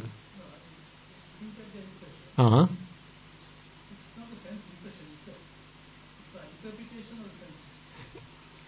So the one who's ignorant believes that pleasure exists in the outside object, right? To bring that outside object into now, you see, once you understand the Dhamma, this is why you speak like this. You speak like this because now you understand what's really going on. You understand that it's not the outside object that brought me pleasure. All the eye did was bring in color. And through the optic nerve, that sent a signal to my brain, and the brain left a mental impression on the mind. All that you know, sir. But someone who does not have an understanding of the Paticcasamuppada Dhamma, no understanding of the Dhamma, believes that, hey, I open my eye, I see flower make me happy. So happiness is in the flower. Why? They have no understanding that this is an attachment that I have, the attachment with which I created this sankata in the inside world. They don't know any of this stuff. They have no understanding of inside worlds and outside worlds. All they know is open eye, see flower, flower has happiness, flower bring me happiness, I am happy. This is all they know. This is ignorance. So the sense impression, absolutely, because all the sense organ does is bring in the sight, bring in the color, that then the brain leaves an impression of that sense on the mind. That we know. So when we begin to understand this, we realize, no, it's not the outside flower that did this. I had this model, remember we spoke of models in the past? I have a model into which I try and fit the sight that came into my mind through my eye, and if it fits, tick. That made me so happy. Where it doesn't fit, then I'm unhappy. But we know that because now we have an understanding of the Dhamma. But someone who doesn't understand, because that's what the understanding of Dhamma is, the Paticcasamuppada process. Yo Dhammam passati so mam passati. Or rather, your Paticcasamuppada passati so Dhammam passati. To see the Dhamma, you have to see the Paticcasamuppada process. And it's the Paticcasamuppada process that speaks of the inside world and the outside world. It's the Paticcasamuppada process that talks about tanha, upadana, creating this ayatana. All of this has to do with the inside world. The problem's not in the outside world, is it? So what does Paticcasamuppada process talk of? Giving rise to dukkha. Dukkha exists where? In the inside world. So the entirety of the Paticcasamuppada process, the dependent origination process, speaks of creating that inside world. But one who is ignorant of that does not know this. All he knows is open eye, see flower, flower has happiness, flower makes me happy. So I have to bring the flower into my world. This is not that mental word. Take it home with me. That's what they know.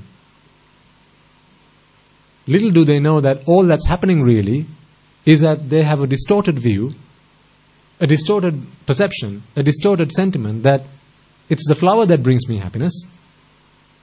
Through association with immoral, ignoble people, their minds have been distorted, their view has been distorted, and they have come to think that pleasure can be sought from the outside world, and now they're just dancing to the beat. A beat that someone else played. Now I'm just dancing because someone said do it, so I'm doing it. The problem is when you open your eyes and you see the flower, yes, it makes you pleasure. It brings pleasure. There's no question about that. But the source of the pleasure is not the flower. That's the problem. The source of the pleasure is the attachment that caused the vexation, and the vexation reducing by that much. That is what brought us the pleasure. For as long as we are ignorant of that, we continue to use our sense organs to walk into saloons and order loaves of bread. How many more times do you want to do that? So, I know that was a little bit heavy. I understand that. It's very subtle. What is the dukkha? What is the dukkha? That's very subtle. So I suggest you go back and listen to this sermon again. And if you have questions, you can either meet me after the sermon or perhaps next week. I know you need to leave soon after finish. So perhaps next week, if you want to turn up a little bit early, you can come and ask a question if you didn't get it. But before you do that, I suggest please listen to it. At least the last part of that sermon where we started to speak of this. Once, listen to it again, listen to it 3 times, 4 times. If you want, you can even get the video, because I know I use a lot of hand gestures, which I use to express myself, which are not all that helpful for our online listeners. But you see how fortunate you are? I used to do this sermon looking at a laptop. You know how difficult I found that? Because I'm quite an expressive person. I use body language quite a bit to express my ideas. So when I'm someone who's like that, I like to be expressive, then sitting in front of a laptop trying to convey these points, which are very subtle, difficult to understand, was practically impossible. Well, something must have worked. That's why you're here today. So again, I remind you, go back and listen to this sermon again. And if you have questions, then we can discuss later on. Okay, so before we conclude, then I have this video to show you by popular demand. Now, just a word of caution. This is a disclaimer. Viewers' discretion is advised. It does have some graphic images. So if you are sensitive, then I would suggest look still. Because it's one thing to say, hey, I don't want to like to look at that stuff, but this is what's going to happen to you. You're going to have to look at that when it happens anyway. So you might as well now and prepare yourself for it. But if you're really going to struggle with that, then perhaps, just turn your head away. If you find that really disturbing. It has some images of animals attacking each other and so on and so forth. I'm not going to ruin it for you. But watch the video, and then we'll have a brief chat at the end of that before we conclude the sermon. So if you could just get the lights turned off so you can get a good view. Could you switch that off as well, please?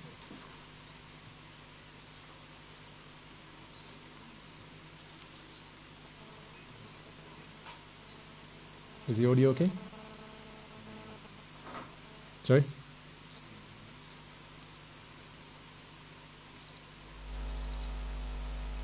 It has some text in Sinhala. I hope you can all read Sinhala. It has some text throughout the video. So if you read it, it's going to be helpful to understand the message that's being conveyed. For our online listeners, we'll get this online and send you a link, because I know what they're thinking right now. You don't have to be vexed. We'll send you a link.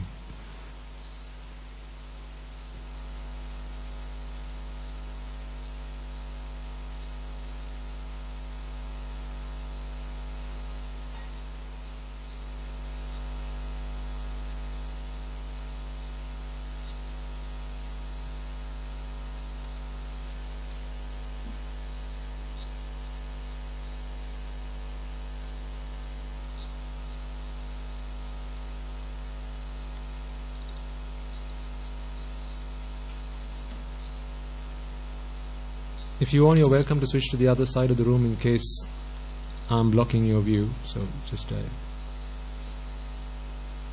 you want to.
සතුටක් ඇති මුහුණක් නැති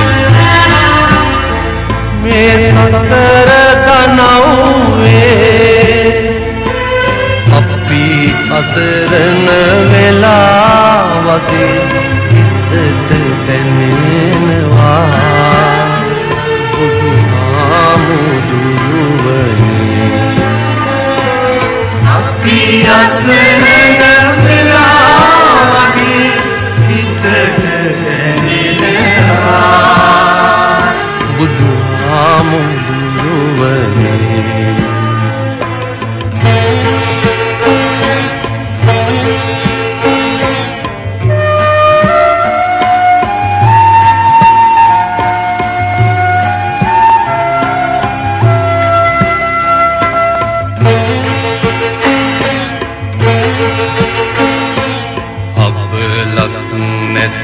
ඔරුවක් ඇති මිනිසුන් වෙති බෙරලක් නැති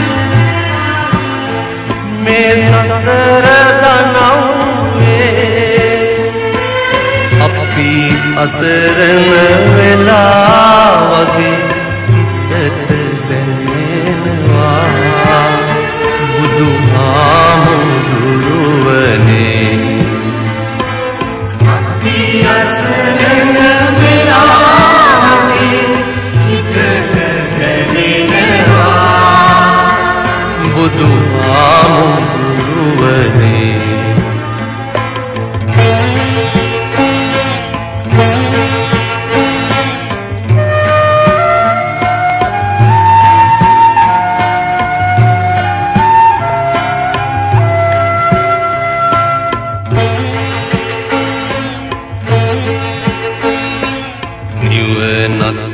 ඇති ගෙදරක් නැති ගමනක් වෙති බෙරසක් නැති මේ සසර තනව්වේ අපි අසරණ වෙලා වගේ හිතට දැනෙනවා බුදුහාමුදුරුවනේ අසරණ වෙලා සිතට දැනෙනවා බුදුහාමුදුරුවනේ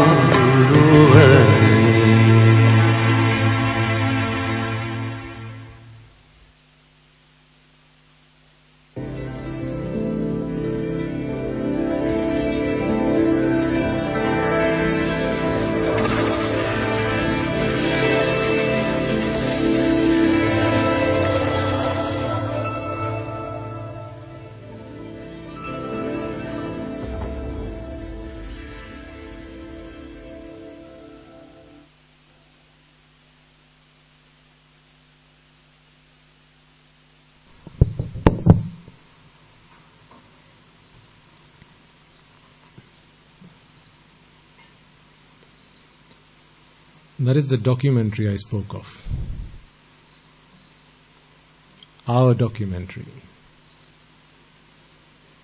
The documentary of humans, us, our fate.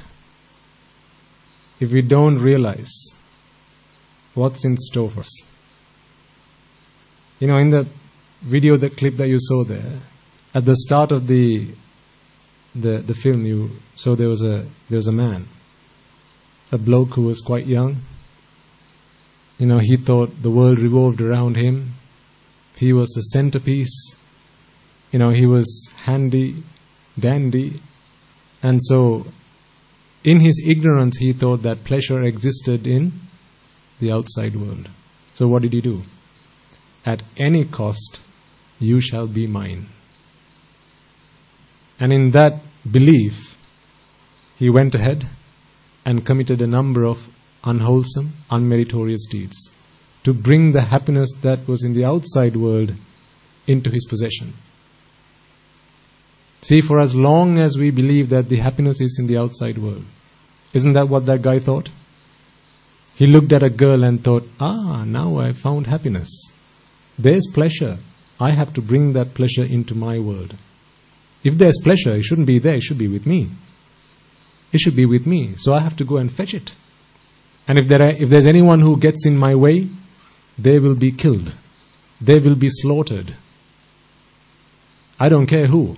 I don't care what cost. Happiness will be mine.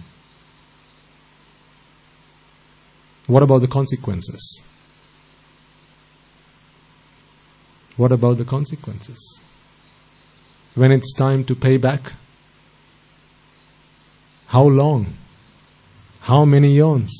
How many years? How many millions, if not trillions of years will you have to pay back for the deeds that we've done?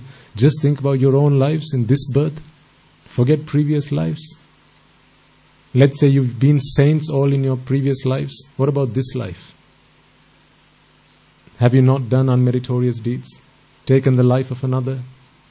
Let's not say human beings. What about animals? Stolen, lied, backstabbed, engaged in sensual misconduct. Now what happens when it's time to pay back?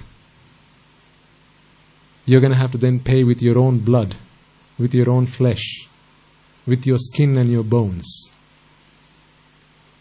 Then it's going to be painful. What was the song at the end?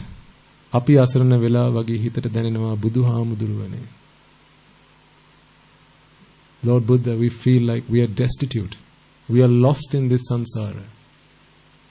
Aren't we really lost if we are not to understand that happiness does not exist in the outside world?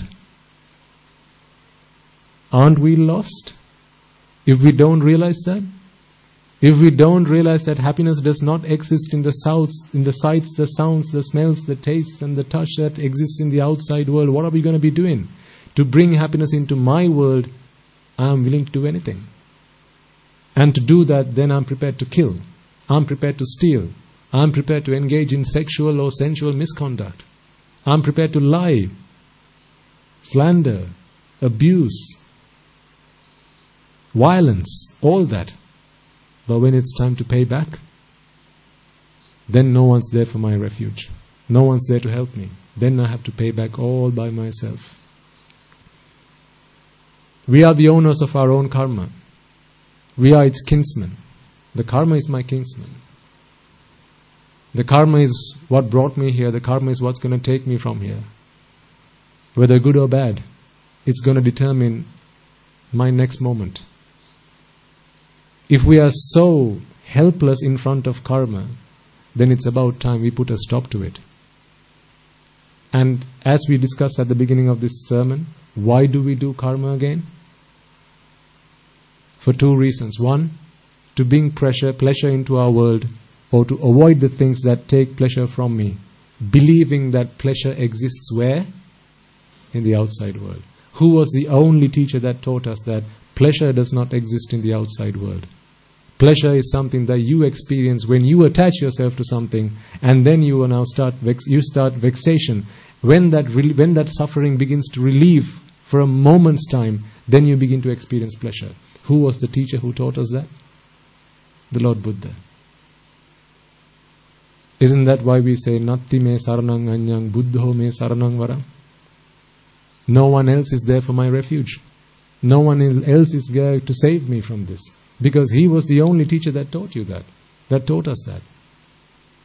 If you can find in the Holy Bible, bring and show me where it says attachment is the cause for suffering.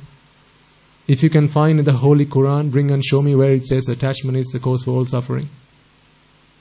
If you can find in the three Vedas, bring and show me where it says attachment is the cause for suffering. If that is the case, then the Buddha would have written all three books.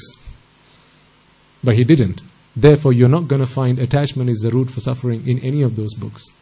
You're only going to find it in the Tripitaka, which contains the teaching of the Supreme Buddha and his disciples. So I think it's about time we come to our senses. I think it's about time we begin to realize that this happiness that we seek is meaningless. The lives that we have spent, countless years, countless days, months and moments that keep passing us by, trying to find a happiness that does not exist in the outside world.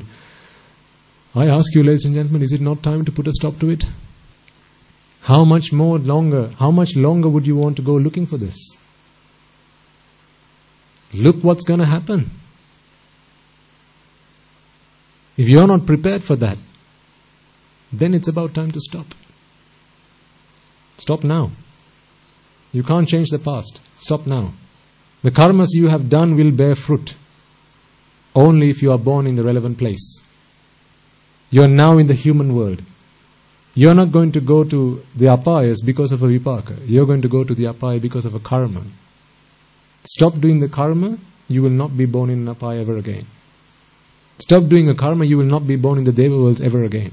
Stop doing karmas, you will not be born in the Brahma worlds ever again. Stop doing karmas, you will not be born in any of the 31 realms of existence ever again. The vipakas can only bear fruit where there is the ground for that. And to do that, to stop doing karmas, the only understanding we need then is that happiness, pleasure does not exist in the outside world. It is only a product of our own attachment through which we experience vexation. The relief of vexation brings us happiness. What is the point of that happiness? What is the point of that happiness? You decide and take action. Now it's up to you. I know what I ought to do. You can decide for yourselves. Okay, so I think we should probably bring the sermon to an end by now. Again, for our online listeners, we'll make that video available because they were probably a bit lost with what I just explained there. For their benefit, we'll make sure we do that. Okay, so before we conclude the sermon, let us do the Arya Maitri. I think it's the English one today. Sinhala? Okay.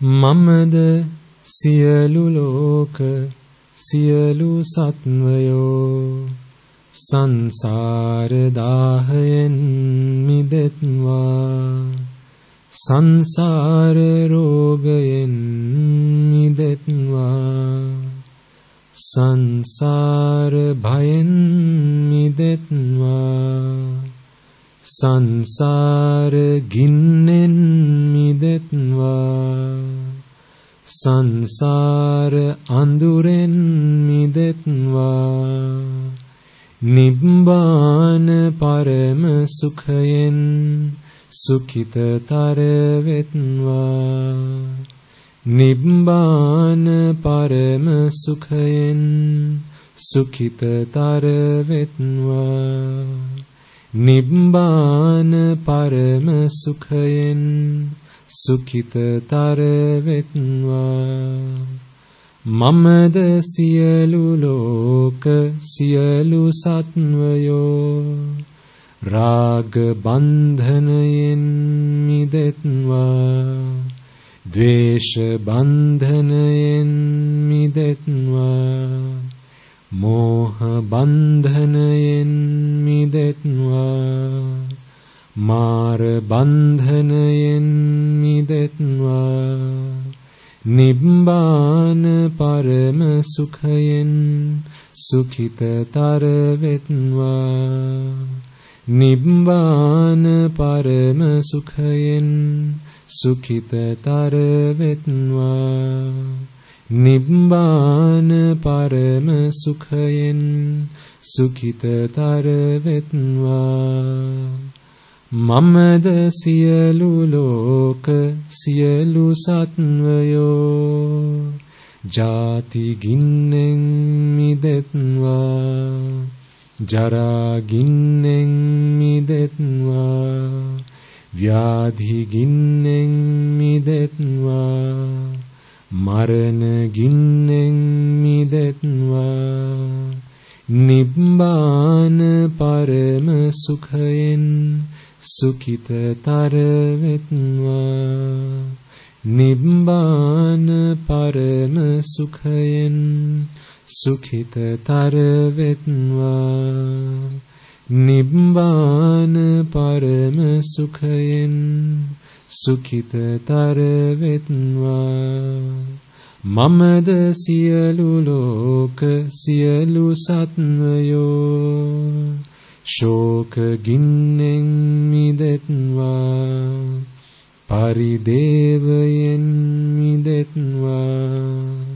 Dukkha ginnen midetva Domanassayen midetva Upayasayen midetva Yam pitchang nalabati tampi dukkhayen midetva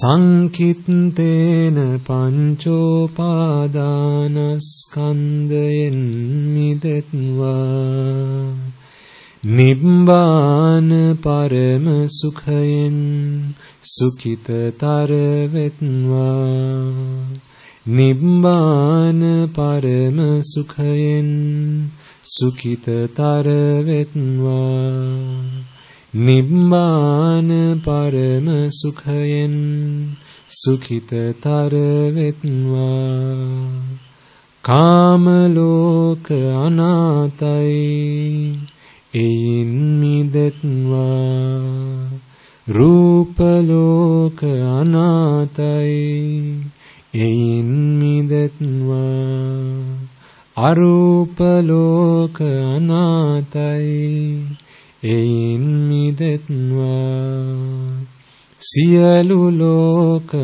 anatai Eyin midetva Atharima natai Atharima vetva Noelma natai Noelma vetva Midima natai Midima vetva Nivanama natai Nivanama vetva Nivanama natai Nivanama vetva Nivanama natai Nivanama vetva Nivanama natai Nivanama vetva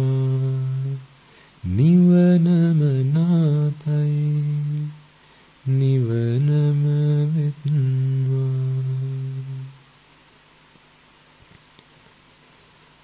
Natti me saranang anyang Buddho me saranang varam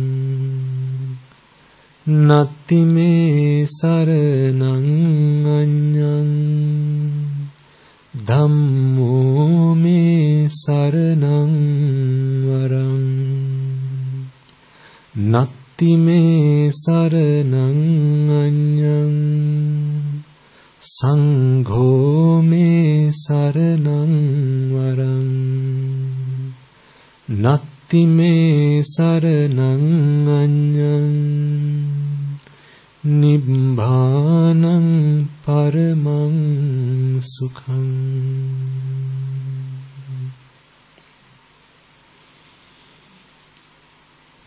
Okay.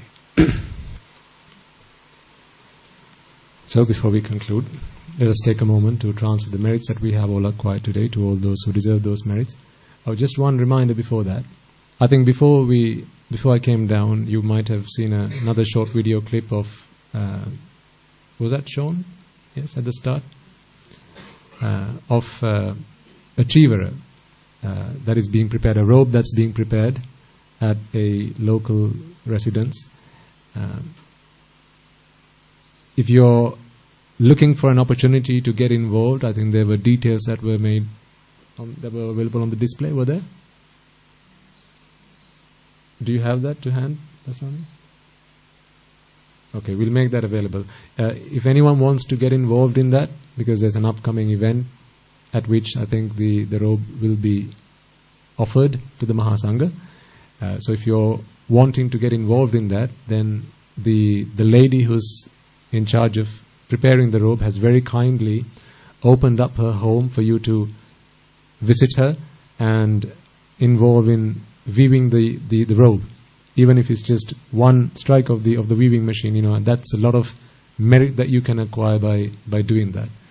For some of you, that might be once in a lifetime opportunity, because it's not very seldom that a lot of people allow others to come, particularly strangers, to allow into their homes and then to take part in something like this. But then, in the Dhamma, none of us are strangers. The Dhamma is what binds us together. So she has opened her home up for you. I think it's from the 29th of October, right? From the 29th of October, you have the opportunity to do that. We can make the telephone number available. Do you have it, madam? Okay. So for anyone who's interested, please speak to Mrs. Umanda and she'll make that available to you. And you can go and take part in that. Even if it's just a couple of minutes. The merit that you will acquire through that is immense. So make use of it if you so wish. Okay. So with that, let's conclude the sermon.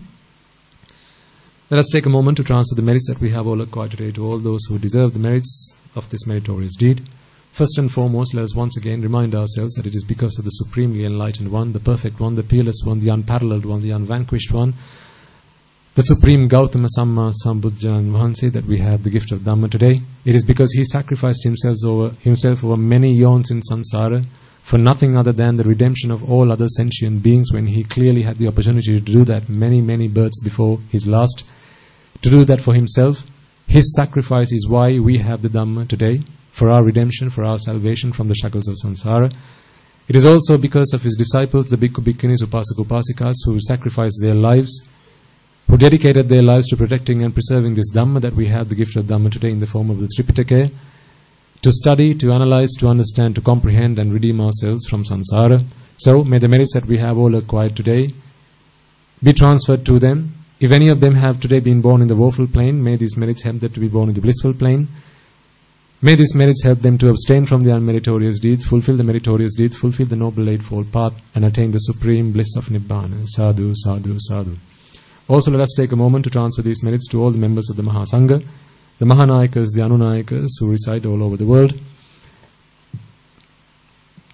as well as the Bhikkhu Bhikkhunis, Upasaka Upasikas who are resident all around the world, who have dedicated their lives to practicing the Dhamma, to studying, contemplating, understanding, comprehending the Dhamma. And alongside that, they also dedicate time in their lives to spread this Dhamma, to disseminate this teaching, the Lord Buddha's teaching of redemption, to all sentient beings. This is why both you and I today have received this gift of Dhamma. It is thanks to them that we have had this gift today. So people just like yourselves who have dedicated their lives to not just redeeming themselves, but also others, let us take a moment to transfer these merits to them. Wherever they may be, may they be able to rejoice in these merits. Also, let us take a moment to transfer these merits to the chief incumbent monk as well as the other resident monks in your local temples and nunneries. Although you are here today, ladies and gentlemen, to listen to this sermon, to observe Sil or whatever the case might be, so on and so forth, it is the monks and nuns in your local temples, local nunneries who have always been by your side through thick and thin, through rain and shine. They have always been by your side, helped you in your lay and in your mundane, supramundane lives as well. So let us take a moment to transfer those merits to them as well. May they all be able to rejoice in these merits. May these merits help them, empower them, energize them to fulfill the Noble Eightfold Path, abstain from the unmeritorious deeds, fulfill the meritorious deeds, fulfill the Noble Eightfold Path, and attain the supreme bliss of Nibbana in this very birth itself. Sadhu, sadhu, sadhu. Also, let us take a moment to transfer merits to the Devas, Brahmas, spirits, demons, and the dead that we invited at the start of the sermon, as well as anyone who might have been a mother, father, uncle, aunt, brother, sister, grandparents, so on and so forth, our ancestors in the past who have been related to us, who might have helped us, assisted us, supported us in any way, shape or form, whether that be by offering us a glass of water or perhaps by showing us the way when we were lost in samsara. For any of them who today are seeking merits because they have been, as they have now been born in the woeful plane, may these merits help them to be born in the blissful plane. For anyone born in the blissful plane, may these merits help them to abstain from the unmeritorious deeds, fulfill the meritorious deeds, fulfill the Noble Eightfold Path, and attain the supreme bliss of Nibbana. Sadhu, sadhu, sadhu. Also, let us take a moment to transfer these merits to the members of the forces who dedicated their lives, who sacrificed their lives to preserve and protect our country, our motherland. It is thanks to them that today we live in peace and harmony with everyone and alongside each other, as well as members of the police force who dedicated and sacrificed their lives during the time of a civil war that lasted many decades in our country. Let us take a moment to transfer the merits to them as well as those who lost their lives, be they friend or foe, civilians who were caught up in the war. Let us take a moment to transfer these merits to them as well as let us take a moment to transfer merits to those who might have lost their lives in natural disasters such as the tsunamis, not just in Sri Lanka but also in other countries, in the world, other parts of the world. If any of them today are born in the woeful plane and seeking merits, may these merits help them to be born in the blissful plane. Through the power of these merits, may they be able to abstain from the unmeritorious deeds, fulfill the meritorious deeds, fulfill the noble eightfold path, and attain the supreme bliss of Nibbana. Sadhu, sadhu, sadhu. Also, let us take a moment to transfer these merits to everyone who made this event possible.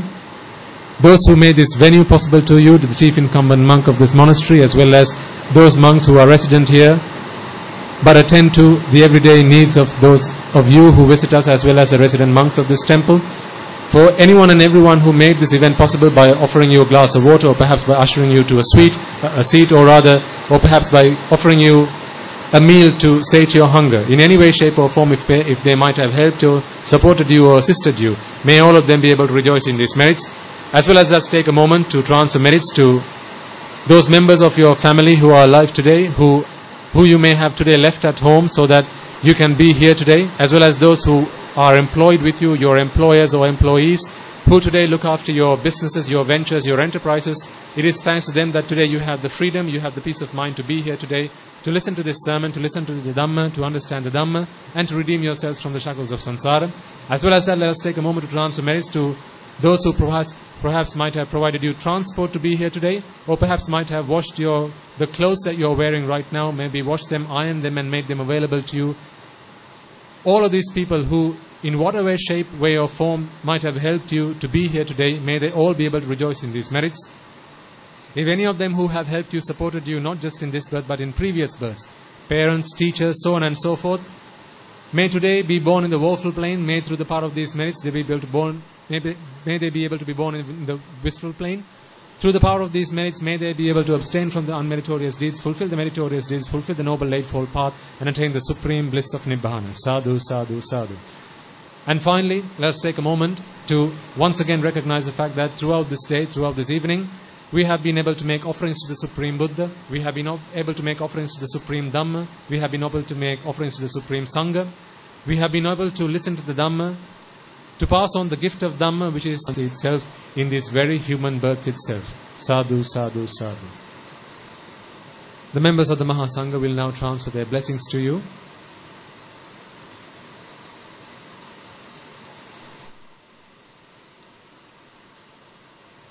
Raga ginnen midetva, dvesha ginnen midetva, moha ginnen midetva, Nibbana parama sukhayen sukhita taravetva. Nibbana parama sukhayen sukhita taravetva. Mamada siyalu loka siyalu satvayo. Nibbana parama sukhayen sukhita taravetva. Nibbana parama sukhayen sukhita taravetva. Nibbana parama sukhayen sukhita taravetva. Tunruange suvisi ananta mahaguna belen silu loka silu satyom Nibbana parama sukhayen sukhita taravetva. Sadhu, sadhu, sadhu. May all beings be freed from the fire of desire. May all beings be freed from the fire of aversion. May all beings be freed from the fire of delusion. May all beings attain the supreme bliss of Nibbana. Sadhu, sadhu, sadhu.